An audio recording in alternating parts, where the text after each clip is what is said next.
భారతదేశంలో మొట్టమొదటి విప్లవకారుడు గౌతమ బుద్ధుడు.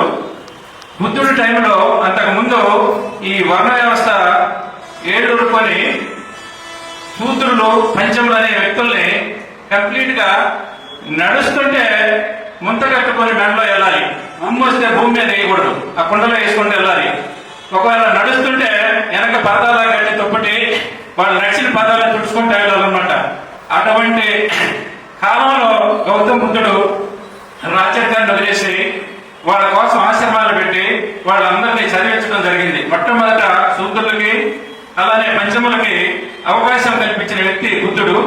వాళ్ళ వారసులే మనకి త్రిపురనేని రామస్వామి చౌదరి గారు, అట్లనే పెరియార్ రామస్వామి గారు సౌత్ ఇండియాలో భావ విప్లవాలకి పునాదులు వేశారు. అట్లా దాదాపుగా రామస్వామి గారిని పాలన చేయాలంటే 83 నుంచి 95 వరకు రామస్వామి గారి పాలనని మనం ఆంధ్రప్రదేశ్ లో చూడొచ్చు. ఎందుకంటే ఎన్టీ రామారావు గారు దాన్ని ఇంప్లిమెంట్ చేశాడు దాదాపుగా 50%. సాంబశివరావు గారు హేతువాది, మానవ వికాస ఐక్యవేదిక. కాబట్టి ఆయనకి ఇంకా క్లుప్తంగా, ఎందుకంటే ఆయన సూత పురాణం మీద విశ్లేషణ చేసి చాలా పుస్తకాలు రాయడం జరిగింది. అందువల్ల సాంబశివరావు గారిని మాట్లాడవాలని కోరుతున్నాను. ఈ కవిరాజు గారు 1925లో సూత పురాణాన్ని మొదలుపెట్టి 1929లో అది 4 ఆశ్వాసాల పుస్తకం. మొదటి ఆశ్వాసం 25లో రాస్తే 29లో 2వ ఆశ్వాసం రాశారు, 33లో 3వ ఆశ్వాసం రాశారు, 1934లో దాన్ని ముగించారు. మొత్తం 4 ఆశ్వాసాల పుస్తకం అది. ఇంత అంటే దాదాపుగా ఒక 8 సంవత్సరాలు టైం ఆయన తీసుకున్నారు దీనికి. ఎందుకు తీసుకున్నారు ఇంత టైము అని అంటే, ఆయన ఖాళీగా కూర్చునే మనిషి కాదు. 1925లోనే మొట్టమొదటిసారి తెనాలికి మున్సిపల్ చైర్మన్ అయ్యాడు ఆయన.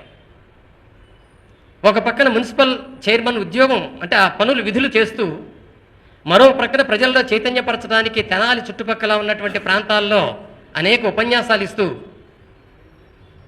ఆ కార్యక్రమాల్లో నిమగ్నమైపోవటం, తీరిక దొరికినప్పుడు మాత్రమే రాయటం అనేటువంటిది ఆయన పెట్టుకోవటం వల్ల అలా జరిగింది. 1925లో మున్సిపల్ చైర్మన్ అయ్యాడు. మళ్ళీ రెండోసారి 1930లో అయ్యాడు. ఇందాక వారు వెంకటేశ్వర్లు గారు టచ్ చేశారు దీన్ని, ఈ విషయాన్ని. సో ఈ కార్య వ్యగ్రత అంటారు దీన్ని. కార్యక్రమాల్లో నిమగ్నమై పనిచేయటం అనేటువంటిది ఉండటం వల్ల ఆ విధంగా చేయవలసిన అవసరం వచ్చింది. కానీ సూత పురాణం అనేటువంటి ఒక అద్భుత కావ్యం. దాన్ని అద్భుతం అని ఎందుకంటామంటే ఎన్నో ప్రత్యేకతలు ఉన్నాయి దానికి. అలాంటి కావ్యం ఈ 100 సంవత్సరాల్లో మళ్ళీ ఇంకొకటి రాలేదు హేతువాద సాహిత్యంలో. పురాణాలు చాలా వచ్చినాయి, చెప్పిన పురాణాలని మళ్ళీ మళ్ళీ మళ్ళీ చెప్పిన కవులు చాలామంది ఉన్నారు. కానీ సూత పురాణం లాంటి ఒక విశ్లేషణాత్మక, ఒక సైద్ధాంతిక కావ్యం హేతువాద రంగంలో ఎక్కడా రాలేదు. అది దాని ప్రత్యేకత. సైద్ధాంతికం అని ఎందుకంటున్నానంటే, ఆయన ఒక సిద్ధాంతాన్ని దానిలో ప్రతిపాదించారు. సూత పురాణం నిజానికి అది పద్య కావ్యం. పద్యాలు వచనాలు 2 ఉంటాయి. కానీ ఆ పద్య కావ్యాన్ని చదివే ఓపిక, కోరిక కూడా తగ్గిపోతున్నటువంటి ఈ రోజుల్లో, అది కూడా చెప్పారు సార్ ఇందాక, ఈ రోజుల్లో దాన్ని చదివించడం కోసం మా గురువుగారైన రామకృష్ణ గారు దాన్ని తెలుగులోకి అనువాదం చేశారు, సరళ ఒక తెలుగు వచనంలోకి. ఆ రకంగా ఎక్కువ మందికి చేర్చాలని త్రిపురనేని గారు ఏ పుస్తకాలని ఆయన అనువాదం చేయలే, ఒక్క సూత పురాణాన్ని మాత్రం అట్లా చేయగలిగారు. ఆయన ఒక సిద్ధాంతాన్ని ప్రతిపాదించాడని చెప్పాను కదా. ఆ సిద్ధాంతం ఏంటంటే ఆర్య ద్రావిడ సిద్ధాంతం. ఈ ఆర్య ద్రావిడ సిద్ధాంతానికి కొంచెం నేపథ్యం ఉంది. అది కూడా ఇందాక సార్ ప్రస్తావించారు. దాన్ని నేను కొంచెం విపులీకరిస్తాను. దాన్ని బ్రిటిష్ వాళ్ళు వచ్చిన తర్వాత 1857లో సిపాయిల తిరుగుబాటు అనేటువంటిది జరిగిన తర్వాత డైరెక్ట్ బ్రిటిష్ గవర్నమెంట్ అనేటువంటిది పరిపాలనలోకి వచ్చిన తర్వాత, అంతకుముందు ఈస్ట్ ఇండియా కంపెనీ వచ్చిన తర్వాత చాలా మార్పులు వచ్చినాయి దేశంలో, ముఖ్యంగా భావాల పరంగా. వారు చాలా చక్కగా చెప్పారు. అందుకే ఇందాక నుంచి నేను ఆ మాట అంటున్నాను. అటు యూరప్లో వచ్చినటువంటి పునర్వికాస భావజాలం అనేటువంటిది ఇండియాకు వచ్చింది. వాళ్ళ ద్వారా మనకు కలిగిన మేలు అదొకటి. వాళ్ళు చేసిన అనేక మంచి పనుల్లో అదొకటి. ఆ 1857 తర్వాతనే బెంగాల్లో పునర్వికాసం స్టార్ట్ అయింది. అంతకుముందు రాజా రామ్మోహన్ రాయ్ బ్రహ్మ సమాజం స్థాపించి సతీ సహగమన నిషేధం కోసం ఫైట్ చేసి ఒక చట్టాన్ని తెప్పించి బ్రిటిష్ వాళ్ళతో ఆయన దానికి నాంది పలికాడు. అదే బెంగాల్లో, అదే కలకత్తాలో వివియన్ డెరోజియో అనేటువంటి ఒక పోర్చుగల్ తండ్రికి స్పెయిన్ తల్లికి జన్మించినటువంటి వ్యక్తి వివియన్ డెరోజియో అనేటువంటి కుర్రోడు, చిన్న కుర్రోడు. ఆయన గురించి చెప్పాలంటే చాలా విశేషాలు ఉంటాయి. 7 ఏళ్ల వయసు నుంచే ఆయన పోరాటం మొదలుపెట్టాడు. 7 ఏళ్ల వయసు, 7 ఏళ్ల వయసులోనే కవిత్వం రాయటం మొదలుపెట్టాడు. అందులో ఇండియన్ సిచ్యువేషన్స్ని బేస్ చేసుకొని 15 ఏళ్లకే కలకత్తాలో ఉన్నటువంటి హిందూ కాలేజీలో లెక్చరర్ అయ్యాడు. 15 ఏళ్లకి. 22 ఏళ్లకి కలరా వచ్చి చనిపోయాడు. ఆయన ఆ 7 ఏళ్ల కాలంలో ఈశ్వరచంద్ర విద్యాసాగర్ కూడా అబ్బురపరిచేటువంటి పనులు చేశాడు ఈయన. ఆ డెరోజియో ఆయన ప్రేరణతో ఆ 7 ఏళ్ల కాలంలో ఆయన కాలేజీలో క్లాసులు ఇస్తుంటే ఆ క్లాసుల్లో ఉన్నటువంటి స్టూడెంట్స్ మైమర్చిపోయేవాళ్ళు. వాళ్ళల్లో అనేక కొత్త భావాలు రేకెత్తించాడు. ఆయన ప్రేరణతోనే ఆ యూత్ అంతా కలిసి యంగ్ బెంగాల్ మూమెంట్ని స్టార్ట్ చేశారు. అక్కడ యంగ్ బెంగాల్ అనే ఒక పెద్ద మూమెంట్ అక్కడ ఆనాడు సనాతనుల్ని అందరినీ కలవరపరిచిన మూమెంట్ అది. సో అలాంటి డెరోజియో, ఆ తర్వాత ఈశ్వరచంద్ర విద్యాసాగర్, ఈ విధంగా వీళ్ళందరూ తెస్తున్నటువంటి ఈ సంఘ సంస్కరణల వల్ల మొత్తం దేశంలో ఉన్నటువంటి అన్ని ప్రాంతాలు కలకత్తా వైపు చూడటం మొదలుపెట్టినాయి. కొత్త భావాలు అవన్నీ కూడా. ఆధునిక అంటున్నాం చూడండి, ఆధునిక అనే పదం వాడుతుంటాం మనం. ఆధునిక అనేది అక్కడి నుంచే స్టార్ట్ అయింది ఇండియాలో. సో కొత్త భావాలు వచ్చేసాయి, అందరూ చూస్తున్నారు. ఆ భావాలతో ప్రేరణ పొందినటువంటి రాష్ట్రాలు అంటే ఇప్పుడున్న రాష్ట్రాలు కాదు, ఆనాడు 4 ఉండేవి కదా ప్రెసిడెన్సీలు. ఆ 4ంటిలో కూడా సంస్కరణలు స్టార్ట్ అయినాయి. అటు మహారాష్ట్ర బొంబాయి ప్రెసిడెన్సీలో ఇందాక సార్ చెప్పినట్టుగా ప్రార్థనా సమాజం మహాగోవింద రెనడే, ఆయన కూడా మహాత్మా అని పిలిచారు అక్కడ జనం. ఆయన, ఆ తర్వాత జ్యోతిబా ఫూలే వాళ్ళు సంస్కరణలు తీసుకొచ్చారు. ఆ సంస్కరణ నుంచే ఛత్రపతి ఆయన సాహు మహారాజ్ ప్రేరణ పొందాడు. అతని నుంచి అంబేద్కర్ ప్రేరణ పొందాడు. అదొక పరంపర ఉంది అక్కడ. మరో పక్కన మద్రాస్ ప్రెసిడెన్సీలో, మద్రాసులో ఆ టౌన్లో ఉన్నటువంటి కొంతమంది మేధావులు, నటేష్ నార్ లాంటి మేధావులు కొంతమంది, వాళ్ళు ఏం చేశారంటే Hindu free thinkers union start చేశారు. ఆ హిందూ ఫ్రీ థింకర్స్ యూనియన్ ఆ రోజుల్లో ఆధిపత్య భావజాలానికి, సాంస్కృతికపరమైన సాంఘికమైన ఆధిపత్యానికి వ్యతిరేకంగా ఫైట్ చేయటం మొదలుపెట్టింది. ఆ క్రమంలో హిందూయిజాన్ని కూడా ఎదుర్కోవాల్సిన పరిస్థితి వచ్చింది. అందువల్ల ఏం చేశారంటే వాళ్ళు 1886లో పేరు మార్చేశారు. మద్రాస్ సెక్యులర్ సొసైటీ అని పేరు పెట్టుకున్నారు. హిందూ పదాన్ని తీసేశారు. ఈ పరిణామం రావటానికి కూడా కారణం ఇంగ్లాండ్లో చార్లెస్ బ్రాడ్లా పేరు మీరు విన్నారో లేదో. ఆయన ఇంగ్లాండ్లో 3 సార్లు ఎంపీగా గెలిచాడు. ఎంపీగా గెలిచి కేవలం ప్రమాణ స్వీకారం చేసే టైంలో in the name of God, in the name of Bible అని చెప్పనందుకు ఆయన్ని ఎంపీ పదవి నుంచి తొలగించారు. అంటే ఎంపీగా ఎన్నికైనప్పటికీ కూడా సస్పెండ్ చేశారు. మళ్ళీ ఎన్నికలు పెట్టారు. మళ్ళీ గెలిచాడు, ఆయనే గెలిచాడు అక్కడ. మళ్ళీ అదే వచ్చింది. మళ్ళీ రెండోసారి ప్రమాణం కూడా అదే అట్లాగే జరిగింది. మళ్ళీ ఆయన తీసేసి తొలగించారు. మూడోసారి మళ్ళీ ఆయన గెలిచాడు. మళ్ళీ ప్రమాణం దగ్గరికి వచ్చేసరికి నేను ఇలాగే చేస్తాను, మీరు ఎన్నిసార్లైనా నన్ను తీసేయండి, నేను ఇలాగే ఉంటానని చెప్పాడు ఆయన. అప్పుడు వాళ్ళు చట్టాలను సవరించుకున్నారు. ఓత్స్ యాక్ట్ అనేటువంటిది అక్కడొచ్చింది, ప్రమాణాల చట్టం. తర్వాత దాన్ని బ్రిటిష్ వాళ్ళు మన ఇండియాలో కూడా తీసుకొచ్చారు. మనస్సాక్షిగా ప్రమాణం చేస్తాను, దేవుడి మీద ప్రమాణం చేయక్కర్లేదు, మనస్సాక్షిగా ప్రమాణం చేయవచ్చు అనేటువంటి ఆ చట్టం రావడానికి కారణం చార్లెస్ బ్రాడ్లా. ఆయన్ని బ్రిటిష్ పార్లమెంట్లో చాలామంది ఏమనేవాళ్ళు అంటే ఈయన ఇండియన్ పార్లమెంటేరియన్ అనేవాళ్ళు. ఎందుకనేవాళ్ళంటే భారతదేశంలో ఏ సమస్య వచ్చినా, భారతీయులు ఏ బాధలు పడుతున్నా, కష్టాలు పడుతున్నా, కార్మిక సమస్యలు వచ్చినా, ఏ వచ్చినా బ్రాడ్లాకి చెప్పుకునేవాళ్ళు పోయి. బ్రాడ్లా బ్రిటిష్ పార్లమెంట్లో వాటిని ప్రస్తావించి బ్రిటిష్ గవర్నమెంట్ని విపరీతంగా విమర్శించేవాడు. మీరు మనుషులేనా, మీకు మానవత్వం ఉందా అని చెప్పి అడిగాడు. అంత పవర్ఫుల్గా ఆయన మాట్లాడేవాడు. అందుకే మహాత్మా గాంధీ లాంటి వాళ్ళు కూడా ఆయన దగ్గరికి వెళ్ళి ఆయన అభినందించి వచ్చేవాడు. అదిగో అటువంటి వాడు చార్లెస్ బ్రాడ్లా. ఇంతకీ ఏంటంటే చార్లెస్ బ్రాడ్లా ఎథీస్ట్. ఆయన సెక్యులర్ సొసైటీ, సెక్యులర్ అనే పదాన్ని కాయిన్ చేసినటువంటి జార్జ్ హోలియాక్ ఫ్రెండ్. వాళ్ళిద్దరు కలిసి ఆ పదాన్ని కాయిన్ చేశారు. సెక్యులర్ అనే పదం అక్కడ పుట్టింది. సెక్యులర్ అంటే మతంతో సంబంధం లేకుండా ఉండటం. రాజ్యం అనేది లేదా స్టేట్ అనేది మతంతో సంబంధం లేకుండా ఉండటాన్ని సెక్యులర్ అన్నారు. అందుకే ఆయన అక్కడ ఇంగ్లాండ్లో నేషనల్ సెక్యులర్ సొసైటీ అనేటువంటి దాన్ని స్థాపించాడు బ్రాడ్లా. ఆ ప్రేరణతో ఇక్కడ మద్రాసులో ఉన్నటువంటి వాళ్ళు కూడా హిందూ ఫ్రీ థింకర్స్ యూనియన్ అనే పేరు తీసేసి మద్రాస్ సెక్యులర్ సొసైటీ అని పేరు పెట్టారు, బ్రాడ్లాను స్ఫూర్తిగా తీసుకొని. ఈ సొసైటీ వచ్చిన తర్వాత చాలా ఆ సొసైటీ 2 పత్రికలు కూడా నడిపింది ఆ రోజుల్లో. తత్వ వివేశిని అనేటువంటి ఒక పత్రిక, ద థింకర్ అనేటువంటి ఇంగ్లీష్ పత్రిక. ఆ 2 కూడా దేశవ్యాప్తంగా సర్క్యులేట్ అయ్యేవి. ఆ సర్క్యులేషన్తో చాలామందిలో కొత్త ప్రాంతాల్లో కూడా రేషనలిజం మీద, సెక్యులరిజం మీద ఆలోచనలు మొదలైనవి.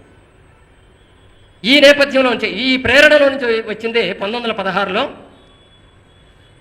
అక్కడ south Indian liberation front federation, south Indian liberation federation, SILF అంటారు, SILF అనే పార్టీ పుట్టుకొచ్చింది. ఆ పార్టీ జస్టిస్ అనే ఒక పత్రిక నడిపింది. అందుకని దాన్ని ప్రజలందరూ కూడా జస్టిస్ పార్టీ అంతా మొదలుపెట్టారు. 1916లో జరిగింది ఇది. వాళ్ళు 1917లో నాన్ బ్రాహ్మిన్ మేనిఫెస్టో అని ఒకటి రిలీజ్ చేశారు.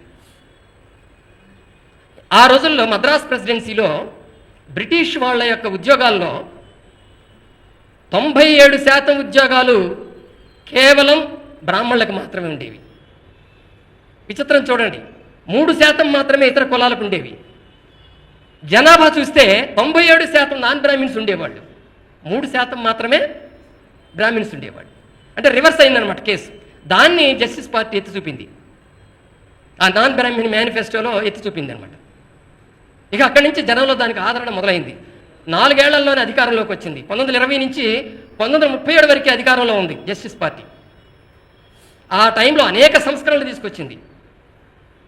దాంట్లో జస్టిస్ పార్టీలో మన ఆంధ్ర నుంచి కూడా కొంతమంది రాజాలు, బొబ్బిలి రాజా, ముత్యాల జమీందారు, తర్వాత రాజా పానగల్ చిత్తూరు జిల్లా ఆయన, వీళ్ళ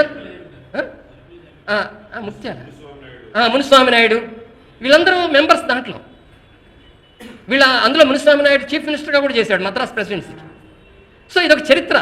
ఎందుకు చెప్తున్నామంటే ఈ చరిత్ర మనకి రామస్వామి గారు భావాలు, ఆయన చిన్నతనం నుంచి ఏ విధంగానైతే తనలో తాను మారుతూ సమాజాన్ని అర్థం చేసుకుంటూ సమాజంలో తాను ఏం చేయాలనేటువంటిది చిన్నప్పుడు నిర్ణయించుకొని ఏ విధంగానైతే ఒక సంస్కరణవాదిగా, ఒక విప్లవవాదిగా బయటకు వచ్చాడో, ఆ రావడానికి ముందు ఈ సామాజిక నేపథ్యం ఇదంతా కూడా. పెరియార్ రామస్వామి కూడా ఈ నేపథ్యం నుంచి వచ్చిన వాడే, తమిళనాడులో జస్టిస్ పార్టీ నేపథ్యం. ఆయన కూడా జస్టిస్ పార్టీలో ఉండేవాడు మెంబర్గా. ఒక పక్కన మద్రాస్ ప్రెసిడెన్సీ కాంగ్రెస్ ప్రెసిడెంట్గా ఉంటూ కూడా జస్టిస్ పార్టీ నిర్ణయాలను సమర్థించేవాడు. అందువల్లనే కాంగ్రెస్లో అతనికి వ్యతిరేకత ఎక్కువైంది. నేను దీంట్లో ఉండనని చెప్పి రాజీనామా చేసి బయటకు వచ్చాడు 1925లో. అది కూడా అగ్రకులాలకి దాస్యం చేస్తున్నటువంటి కాంగ్రెస్ పార్టీ, కనీసం కాంగ్రెస్ పార్టీ పదవుల్లో కూడా నాన్ బ్రాహ్మిన్స్కి చోటు ఇవ్వట్లేదు. అలాగే జస్టిస్ పార్టీ తీసుకొచ్చినటువంటి ఉద్యోగాల్లో రిజర్వేషన్స్ని సమర్థించట్లేదు. ఈ దేశంలో ఉన్నటువంటి దళితులు, బీసీలు, ఇతర బ్రాహ్మణేతర కులాలన్నిటికీ కూడా అన్యాయం జరుగుతుంది అని కాంగ్రెస్ పార్టీలో తీర్మానాలు పెడితే కూడా ఒప్పుకోవట్లేదు. ఇంకా నేను ఎందుకు ఉండాలి ఈ కాంగ్రెస్ పార్టీలో అని చెప్పి అతను క్వశ్చన్ చేసుకున్నాడు. ఆ రాజాజీ లాంటి వాళ్ళు అతని ఫ్రెండ్స్, రాజాజీ, గాంధీ కూడా పెరియార్ని దర్శించారు. ఇద్దరు కలుసుకున్న రోజులు ఉన్నాయి. అయితే ఎంత చెప్పినా సరే వినలేదు కాంగ్రెస్ పార్టీ. అందుకని నాకు అవసరం లేదు, ఇక నుంచి కాంగ్రెస్ పార్టీకి వ్యతిరేకంగా నేను ఫైట్ చేయడానికి నేను కాంగ్రెస్ రాజీనామా చేస్తున్నానని చెప్పి ఆయన బయటకు వచ్చాడు. బయటకు వచ్చి సెల్ఫ్ రెస్పెక్ట్ మూవ్మెంట్ స్టార్ట్ చేశాడు ఆయన 1925లో. అప్పటి నుంచి ఇప్పటివరకు ఎన్ని మార్పులు వచ్చాయో చాలా చక్కగా దాంట్లో ఉంది. మేము ఈ నెల పత్రికలో దాని మీదే ఒక పెద్ద వ్యాసం రాశాం, 100 ఏళ్ల స్వాభిమాన ఉద్యమం అనే పేరుతో. అయితే ఇక్కడ చెప్పాల్సింది ఏంటంటే రామస్వామి గారు చిన్నప్పుడు ఇందాక సార్ చెప్పారు వాళ్ళ కుటుంబంలో చేదస్తపు భావాలు ఎక్కువ ఉండేవి. అంటే బ్రాహ్మణిజం ఏ భావాలనైతే ప్రచారంలోకి తీసుకొచ్చిందో ఈ పూజలు వ్రతాలు తంతులు ఇవన్నీ కూడా, అలాగే ఏ కుల వ్యవస్థనైతే తీసుకొచ్చి బ్రాహ్మణేతరులను నీచంగా చూడాలి, మనకన్నా తక్కువ కులాల వాళ్ళని మనం తక్కువగానే చూడాలి అనేటువంటిది ఏ వ్యవస్థనైతే తీసుకొచ్చిందో అది ఫాలో అయ్యేవాళ్ళు. దాన్ని వ్యతిరేకించాడు రామస్వామి చిన్నప్పటి నుంచే. తన ఇంట్లో నుంచే మొదలుపెట్టాడు ఆయన సంస్కరణ. అదేవిధంగా ఆయన మచిలీపట్నంలో చదువుకున్నాడు. ఆయన సహాధ్యాయుల్లో పింగళి లక్ష్మీకాంతం ఉన్నాడు, కాటూరి వెంకటేశ్వరరావు ఉన్నాడు, అలాగే మన విశ్వనాథ సత్యనారాయణ ఉన్నాడు. వీళ్ళందరూ ఉన్నారు. వీళ్ళు బ్రాహ్మణులు మాత్రమే కావ్యాలు రాయగలరు, బ్రాహ్మణులు మాత్రమే పురాణాలు రాయగలరు, అది ఇతర కులస్తులకి ఎవరికి లేనిది మాకుంది అని చెప్పి గర్వంగా ఫీల్ అవుతున్న సమయంలో అది రామస్వామిని తట్టి లేపింది, నేను ఎందుకు రాయకూడదు అని. అందుకే ఆయన అప్పటి నుంచే కలం పట్టాడు, కావ్యాలు రాయటం మొదలుపెట్టాడు. నువ్వేంటి, మేము రాసి చూపిస్తాం కావ్యాలని. ఆ విధంగా రాశాడు. ఆ వేడిలో నుంచి, ఆ ఉడుకుదనంలో నుంచి అనేక కావ్యాలు వచ్చినాయి. 1920లో శంభుకవధ నాటకం వచ్చింది. శంభుకవధ ఆయన ఒకటే నిర్ణయించుకున్నాడు, ఈ బ్రాహ్మణ భావజాలాన్ని సమర్థించేటువంటి బ్రాహ్మణులు మనల్ని తొక్కిపట్టారు, ఇంతకాలం మిగతా ప్రజానీకాన్ని తొక్కిపట్టారు, వాళ్ళని బయటికి రానివ్వకుండా వాళ్ళ యొక్క నైపుణ్యాన్ని, వాళ్ళ స్కిల్స్ని కానీ వాళ్ళ తెలివితేటలను కానీ తొక్కిపట్టారు, దీన్ని మనం సహించడానికి వీల్లేదని చెప్పి చిన్నప్పటి నుంచి ఆయన ఆ భావాలతో పెరిగాడు. ఆ భావాలతో ఆయన కవిత్వం రాశాడు. శంభుకవధ రాయటానికి ప్రధాన కారణం రామాయణంలో ఉత్తరాఖండలో శంభుకుడు అనేటువంటి ఒక శూద్రుడు తపస్సు చేస్తున్నాడని చెప్పి బ్రాహ్మణులందరూ కలిసి రాముడి దగ్గరికి వెళ్ళి, అయ్యా మా బాలుడు చనిపోయాడు, మా బ్రాహ్మణ కుటుంబంలో ఒక బాలుడు చనిపోయాడని అడిగితే దానికి కారణం ఏమిటని రాముడు వాళ్ళనే అడిగితే, ఏమి లేదు, ధర్మాలు 4 కాళ్ళతో నడాల్సిన ధర్మం ఇవాళ కుంటుపడింది, ఆ కుంటుపట్టడానికి కారణం అదిగో ఆ పలానా అడవిలో తపస్సు చేస్తున్నటువంటి ఒక శూద్రుడు తపస్సు చేస్తున్నాడు శంభుకుడు అనేవాడు అని చెప్తారు. అప్పుడు రాముడు అక్కడికి వెళ్ళి ఆ శంభుకుడిని తల నరుకుతాడు. ఏమి కారణం చెప్పడు, ఎందుకు వచ్చి మహానుభావ ఎందుకు వచ్చావని అడిగితే కూడా చెప్పడు, కత్తి తీసి వెంటనే నరికి పారేస్తాడు. ఇది రామాయణం ఉత్తరాఖండలో ఉంది, మీరు ఎవ్వరైనా చూసుకోవచ్చు ఇంటికి. ఇది ఆయన్ని చాలా బాధ కలిగించింది త్రిపురనేనికి. అందుకే ఏం చేశాడంటే శంభుకవధ రాశాడు. ఆ నాటకాన్ని రాసి ఆ రోజుల్లో 1920-22 సంవత్సరాల ఆ 2 సంవత్సరాల మధ్య కాలంలో 16 చోట్ల ఆ నాటకాన్ని ప్రదర్శించారు ఆయన అభిమానులు. అందువల్ల తర్వాత 2వ ముద్రణ 3వ ముద్రణ అట్లా వరుసగా వచ్చాయి. నా విశ్వనాథ సత్యనారాయణ వేనరాజు అని చెప్పి ఒక నవల రాస్తే, వేణుడు, దాని పేరు వేనరాజు కూడా కాదు, వేణుడు, రాజుని కూడా అనలేదు. భాగవతంలో ఉంటుంది కథ, మీకు వేనరాజు కథ. ఆయన బ్రాహ్మణ ధర్మాల్ని తన రాజ్యంలో కొనసాగనివ్వడు, యజ్ఞయాగాదుల మీద నిషేధం విధిస్తాడు, ఈ బ్రాహ్మణులు చేసే వ్రతాలు వీటి మీద నిషేధం విధిస్తాడు, ప్రజలందరూ నాకు ఒకటే అని ప్రకటిస్తాడు. మహాభాగవతంలో ఉంది, ఇది చదవండి మీరు. దాన్ని పట్టుకొని వేణుడు ఆనాడు ఆ వేణుడు విశ్వనాథ సత్యనారాయణ ఆ వేణుడు ఎంతటి దుర్మార్గుడో చిత్రించడానికి ఆ నవల రాశాడు. దాన్ని చదివి వెంటనే కౌంటర్గా కవిరాజు ఒక నాటకం రాశాడు. అది చాలా అద్భుతమైన నాటకం, దాని పేరు కూనీ నాటకం రాశాడు. అది ప్రదర్శించాం మేము, మా చిన్నప్పుడు మేము కూడా ప్రదర్శించాం వాటిని, ఆ నాటకాన్ని. అద్భుతమైన నాటకం, కౌంటర్ ఇచ్చేశాడు అనమాట విశ్వనాథ సత్యనారాయణ. ఇదిగో ఇలాంటి విప్లవ భావాలు, విప్లవాన్ని కలిగినటువంటి వ్యక్తి ఆయన త్రిపురనేని అంటే. ఆ తర్వాత చాలా మార్పులు వచ్చాయి. ప్రతి దానికి వాళ్ళు ఏం రాస్తుంటే దానికి కౌంటర్ ఇచ్చేవాడు అనమాట. విశ్వనాథ సత్యనారాయణ ఈ పురాణాలు, రామాయణ, కల్పవృక్షము ఇవన్నీ రాస్తూ ఉన్నాడని తెలిసి దానికి కౌంటర్గానే ఈ సూత పురాణం మొదలుపెట్టాడు ఆయన. సో దీని నేపథ్యం, ఆయనకు ఉన్న నేపథ్యం ఇది చెప్పడానికి ఇదంతా చెప్పాను. ఇక సూత పురాణం విషయంలోకి వస్తాను. సూత పురాణం 4 ఆశ్వాసాల కావ్యం అని చెప్పాను కదా. ఆ 4 ఆశ్వాసాలకి ప్రతి ఆశ్వాసానికి ముందు అద్భుతమైన పీఠికలు రాశాడు. ఆ పీఠికలు చదివితే మనకు ఆ కావ్యాన్ని అర్థం చేసుకోవటం చాలా ఈజీ అవుతుంది. నిజంగా ప్రతి ఆశ్వాసానికి అంటే ప్రతి పార్టీకి ముందు ఆ పీఠికలు అంత బాగా విస్తృతంగా దానిలో చాలా విశేషమైనటువంటి వివరాలు ఇస్తూ ఆయన రాసినటువంటి అటువంటి పీఠికలు జార్జ్ బెర్నార్డ్ షా మాత్రమే రాశాడు ఇంగ్లీష్లో. ఆయన నాటకాలకు కానీ ఆయన రచనలకు కానీ జార్జ్ బెర్నార్డ్ షా మాత్రమే రాయగలిగాడు. అందుకే కట్టమంచి రామలింగారెడ్డి గారు ఆయన్ని ఆంధ్ర బెర్నార్డ్ షా అని పిలిచేవాడు ఆయన త్రిపురనేని.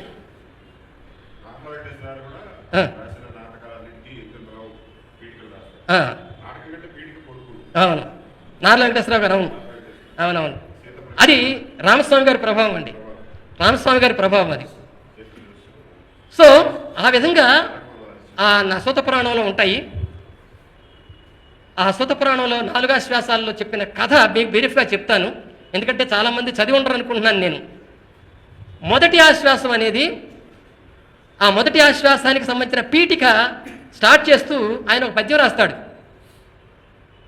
పాత పురాణము కాదిది, భూత పురాణము కాదిది, పాత పురాణమును కాదు పరికింపంగా, సూత పురాణమియ్యది పూత పురాణంబు పుణ్య పురుషావళికిన్ అంటాడు. అప్పటిదాకా పురాణాలంటే వేరే దృష్టితో చూస్తున్నటువంటి, అంటే ఆ పవిత్రమైన దృష్టితో చూస్తున్నటువంటి వాళ్ళందరికీ కూడా ఈ పద్యంతో ఆయన తన కావ్యాన్ని మొదలు పెడతాడు. భూత పురాణము కాదిది అన్నాడు. ఈ మాట అనటంలో చాలా అర్థం ఉంది. ఎందుకంటే మీరు అష్టాదశ పురాణాల్లో ఈవేళ ప్రవచనాలు చెప్పేటువంటి ఏ ప్రవచనకారుడైనా సరే వాస్తవాలు చెప్పడు. ఈ అష్టాదశ పురాణాల్లో ఎన్ని బూతుల బుంగలున్నాయో అద్భుతంగా ఆ మొత్తం చదివిన వాళ్ళకి తెలుస్తుంది. అనేకం ఉన్నాయి. అటు శైవ పురాణాలు తీసుకున్నా, వైష్ణవ పురాణాలు తీసుకున్నా, ఆఖరికి బ్రహ్మ పురాణాలు, బ్రహ్మాండ పురాణం, బ్రహ్మ వైవర్త పురాణం, బ్రహ్మ పురాణం, ఇట్లాంటివి తీసుకున్నా సరే వాటిల్లో బూతులు లేని కావ్యాలు లేవు, పురాణాలు లేవు. అందువలన ఇది దృష్టిలో పెట్టుకొని కవిరాజు భూత పురాణము కాదిది అన్నాడు. పాత పురాణమును కాదు, పాతకాల పురాణం అనుకుంటున్నారు మీరు కాదు, పరికింపంగా సూత పురాణమియ్యది పూత పురాణంబు పుణ్యపురుషావళికి. ఎవరైతే మంచివాళ్ళు ఉంటారో వాళ్ళకి అర్థమయ్యేటువంటి ఒక పవిత్ర పురాణం ఇది అంటాడు ఆయన. అట్లా మొదలు పెడతాడు తన కావ్యాన్ని. అట్లా చెప్పుకుంటూ పోతే ప్రతి ఆశ్వాసంలో కూడా ఆయన అధిక్షేపణ తీసుకొస్తాడు. చాలా అంటే విషయాన్ని చెప్పేటప్పుడు వ్యంగ్యంగా చెప్పటం, అధిక్షేపణతో చెప్పడం అనేటువంటిది త్రిపురనేని రామస్వామి నుంచి తెలుగులో హేతువా సాహిత్యంలో వచ్చింది. ఈ పురాణాల విమర్శ కూడా ఆయన నుంచే వచ్చింది. ఆయన చాలా అద్భుతంగా చెప్తాడు. ఎవరైనా సరే అప్పటిదాకా పురాణాలు కానీ కావ్యాలు కానీ రాసే పండితులు, కవులు ఏం చేసేవాళ్ళు అంటే కావ్యాన్ని స్టార్ట్ చేసేటప్పుడు దేవతాస్తుతి చేసేవాళ్ళు, ఇష్టదేవతలను స్తుతించేవాళ్ళు. ఆయన ఆ పని చేయలే. ఆయన ఏమన్నాడంటే ఇల్లును వాకిలిని వదిలి, ఇల్లును వాకిలిం కలిగి, 2 3 ఆండ్రు కలిగి, పై పిల్లలు జల్లలం కలిగి, వెక్కసమైన కుటుంబ భారమన్ వెల్లువ నీదలేక ఫలవించడి దైవత కోటి నామరల్ మెల్లగా నాలకించి లవలేశము ముక్తి నొసంగ నెర్తురే అన్నాడు. ఇది మొదటి పద్యం కావ్యం స్టార్ట్ చేసేటప్పుడు. దేవతల మీద వ్యంగ్యం వదిలాడు, వ్యంగ్యాస్త్రం వదిలాడు ఆయన. ఆ దేవతలందరూ ఏం చేస్తుంటారు, ఇల్లు వాకిలి వదిలిపెట్టి, ఆ ఇల్లు వాకిలి కలిగి, ప్రతి వాళ్ళకి కుటుంబం ఉంటుంది, ఒక ప్రతి దేవతకి కూడా, దేవుడికి కూడా. ఆ కుటుంబంలో పిల్లలు కూడా ఉంటారు, వాళ్ళకి పరివారం. ఇల్లు వాకిలిం కలిగి, 2 3 ఆండ్రు కలిగి, ఒకళ్ళు 2 3 పెళ్ళాలు కూడా ఉంటారు. పై పిల్లలు జల్లలం కలిగి, వెక్కసమైన కుటుంబ భారమన్ వెల్లువ నీదలేక. మరి 2 3 భార్యలుండి వాళ్ళకి పిల్లలుంటే అది ఎంత పెద్ద కుటుంబం. ఆ కుటుంబ భారాన్ని ఈదలేక ఫలవించటి దైవత కోటి, ఫలవించటం అంటే దుఃఖించటం, ఏడుస్తున్నటువంటి ఆ దేవతల సమూహం మెల్లగా నా మొర ఆలకించి లవలేశము ముక్తి నొసంగా నేర్చునే అంటాడు. నాకేమాత్రమైన ముక్తినివ్వగలరా వాళ్ళు? వాళ్ళే ఆ ముక్తి దొరకట్లేదు, వాళ్ళకే ఆ కుటుంబ భారంలో కొట్టుకు వస్తున్నారు, నాకిస్తారా అంటాడు. ఎంత అధిక్షేపమో చూడండి. మొదటి పద్యం దేవతలను స్తుతించడానికి చెప్పాల్సిన పద్యాన్ని దేవతలను అధిక్షేపించడానికి చెప్పాడు ఆయన. ఇదిగో ఇలా ఉంటాయి ఆయన పద్యాలు. మొదటి ఆశ్వాసంలో ఆయన అనేక అంటే ఇక్కడ 2 పాత్రలు ఉంటాయి దీంట్లో ముఖ్యంగా.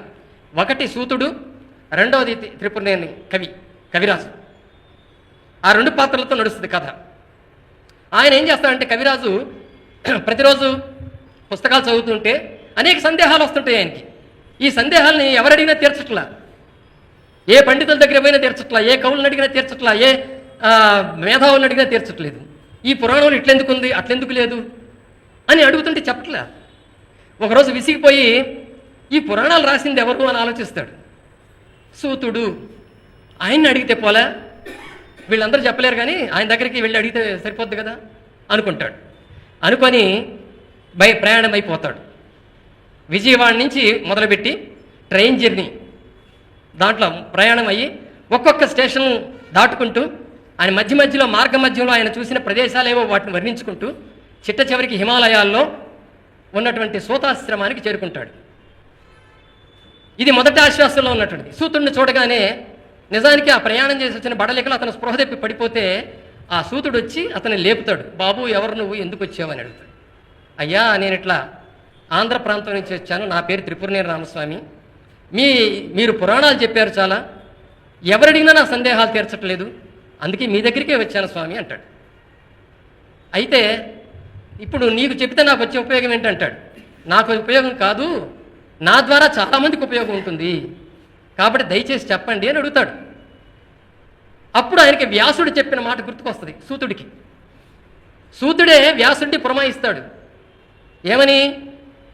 పురాణాలలో, వేదాల్లో, స్మృతుల్లో ఉన్నటువంటి ఆచారాలన్నింటినీ కూడా అందరికీ, మునులకు కానీ ఇతర ప్రజలకు కానీ తెలియజేయాల్సింది నువ్వే, కాబట్టి నీకు ఇస్తున్న నా అధికారం అంటాడు. ఆ విధంగా ఆ వ్యాసుడి నుంచి సంక్రమించినటువంటి ఆ అధికారాన్ని తీసుకొని ఆయన అప్పుడు గుర్తు చేసుకుంటాడు. వ్యాసుడు ఆనాడు ఈ విధంగా చెప్పాడు కదా నాకు, కాబట్టి ఇతనికి చెప్పొచ్చు, అంత దూరం నుంచి వచ్చాడు కష్టపడి అనుకొని, సరేనయ్యా నీకు చెప్తాను, ముందు లేచి మొహం కడుక్కొని కాస్త అన్నం తిను, నా దగ్గర పళ్ళు ఫలాలు ఇవన్నీ ఉన్నాయి అని పెడతాడు. అప్పుడు అవన్నీ తిన్న తర్వాత కూర్చుంటారు. కూర్చున్నప్పుడు సూతుడు ఏం చెప్తాడంటే, ఈ స్మృతుల్లో, మనుస్మృతి లాంటి స్మృతుల్లో ఒక చట్టాలు, శాసనాలు లాంటివి చెప్పారు. ఏం చెప్పారంటే, వేదాలు, స్మృతులు అంటే శృతులు, స్మృతులు, ఈ రెండు గ్రంథాలు బ్రాహ్మణులు మాత్రమే చదవాలి, ఇతరులు చదవటానికి వీల్లేదు. అవి కనుక ఇతరులు చదివితే వాళ్ళ నాలుకలు కోసేయాలి. కాబట్టి మరి ఇతరులకి అందులో ఉన్న విషయాలు ఎలా తెలుస్తాయి అని అంటే, అందుకు వ్యాసుడు పురాణ రచన అనేటువంటిది చేశాడు. అష్టాదశ పురాణాలను ఆయన రచించాడు అంటారు కదా. అందుకని పురాణాల ద్వారా, కథల ద్వారా బ్రాహ్మణేతరులకి వేదాల్లో, స్మృతుల్లో ఉన్న విషయాలు చెప్పమని వ్యాసుడు పురాణాలు రాసి అవి సూతుడికి వినిపిస్తాడు. సూతుడు పురాణాలు చెప్తాడు. నైమిషారణ్యంలో 80,000 మంది మునుల్ని, 88,000 మంది శౌనకాది మహామునులందరినీ సమావేశపరిచి ఇట్లాగే ఆయన పురాణాలు చెప్పినట్టుగా మనకి కనిపిస్తూ ఉంటుంది పురాణాల్లో. అవి గుర్తు చేసుకుంటాడు సూతుడు. మరి అయితే సూతుడు అంటే ఎవరు? సూతుడు అంటే బ్రాహ్మణుడు కాదు. స్మృతులు ఏం చెప్పినాయి అంటే, సూతుడు అంటే బ్రాహ్మణ స్త్రీకి, క్షత్రియ పురుషునికి జన్మించినటువంటి వాడిని సూతుడు అన్నారు. సో ఈ సూతుడు కూడా అట్లా జన్మించిన వాడే, అంటే ఒక రకంగా బ్రాహ్మణేతరుడు. మరి వ్యాసుడు ఇలాంటి వాడికి ఎందుకు ఇచ్చాడు ఆ పురాణాలు చెప్పే అధికారం అన్నప్పుడు, వ్యాసుడు కూడా బ్రాహ్మణేతరుడే. మీరు మహాభారతం చదవండి అది. కాబట్టి ఆ సూతుడు అది గుర్తు తెచ్చుకొని, వ్యాస మహాముని నాకు ఈ విధంగా చెప్పాడు కాబట్టి నేను నీకు చెబుతాను అంటాడు. అని చదువుకి కానీ, జ్ఞానానికి కానీ, విద్యకు కానీ కులంతో పని లేదు అంటాడు. దానికి ఉదాహరణగా కబీరు కథ చెప్తాడు. రామదాసు కబీరు కథ. మన భద్రాచలం రామదాస్కి కబీరు జ్ఞానబోధ చేసినట్టుగా మరొక కథ ఉంది. ఆ కథని కవిరాజు దీంట్లో ప్రస్తావిస్తాడు. రామదాసు గోపన్నగా బ్రాహ్మణ కుటుంబంలో పుట్టాడు. ఒకసారి కబీరు ఆ ఏరియాకు వచ్చాడు. ఆయన జ్ఞానాన్ని బోధిస్తున్నాడు జనానికి. అప్పుడు ఈ రామదాస్ ఆయన దగ్గరికి వెళ్ళి అడుగుతాడు, బాబు నాకు కూడా నేర్పుతారని. నేను బ్రాహ్మణేతరుని కదా, నువ్వెందుకు నేర్చుకుంటావు నా దగ్గర అంటాడు. లేదు, మీరు జ్ఞానం నాకు నచ్చింది అంటాడు. అప్పుడు కబీరు అతనికి జ్ఞానబోధ చేసినట్టుగా కవిరాజు అందులో చెప్తాడు. చెప్పి జ్ఞానానికి కులం లేదు అని చెప్తాడు. ఇది ఎందుకు చెప్పాడంటే, సూతుడు గురించి సూతుడు పురాణాలు చెప్పడానికి ఉన్న అర్హతను గురించి సమర్థించడానికి. ఇది మొదటి ఆశ్వాసంలో ఉన్నటువంటి కథ. రెండో ఆశ్వాసంలోకి వచ్చేసరికి కవిరాజు మళ్ళీ ఒక క్వశ్చన్ అడుగుతాడు.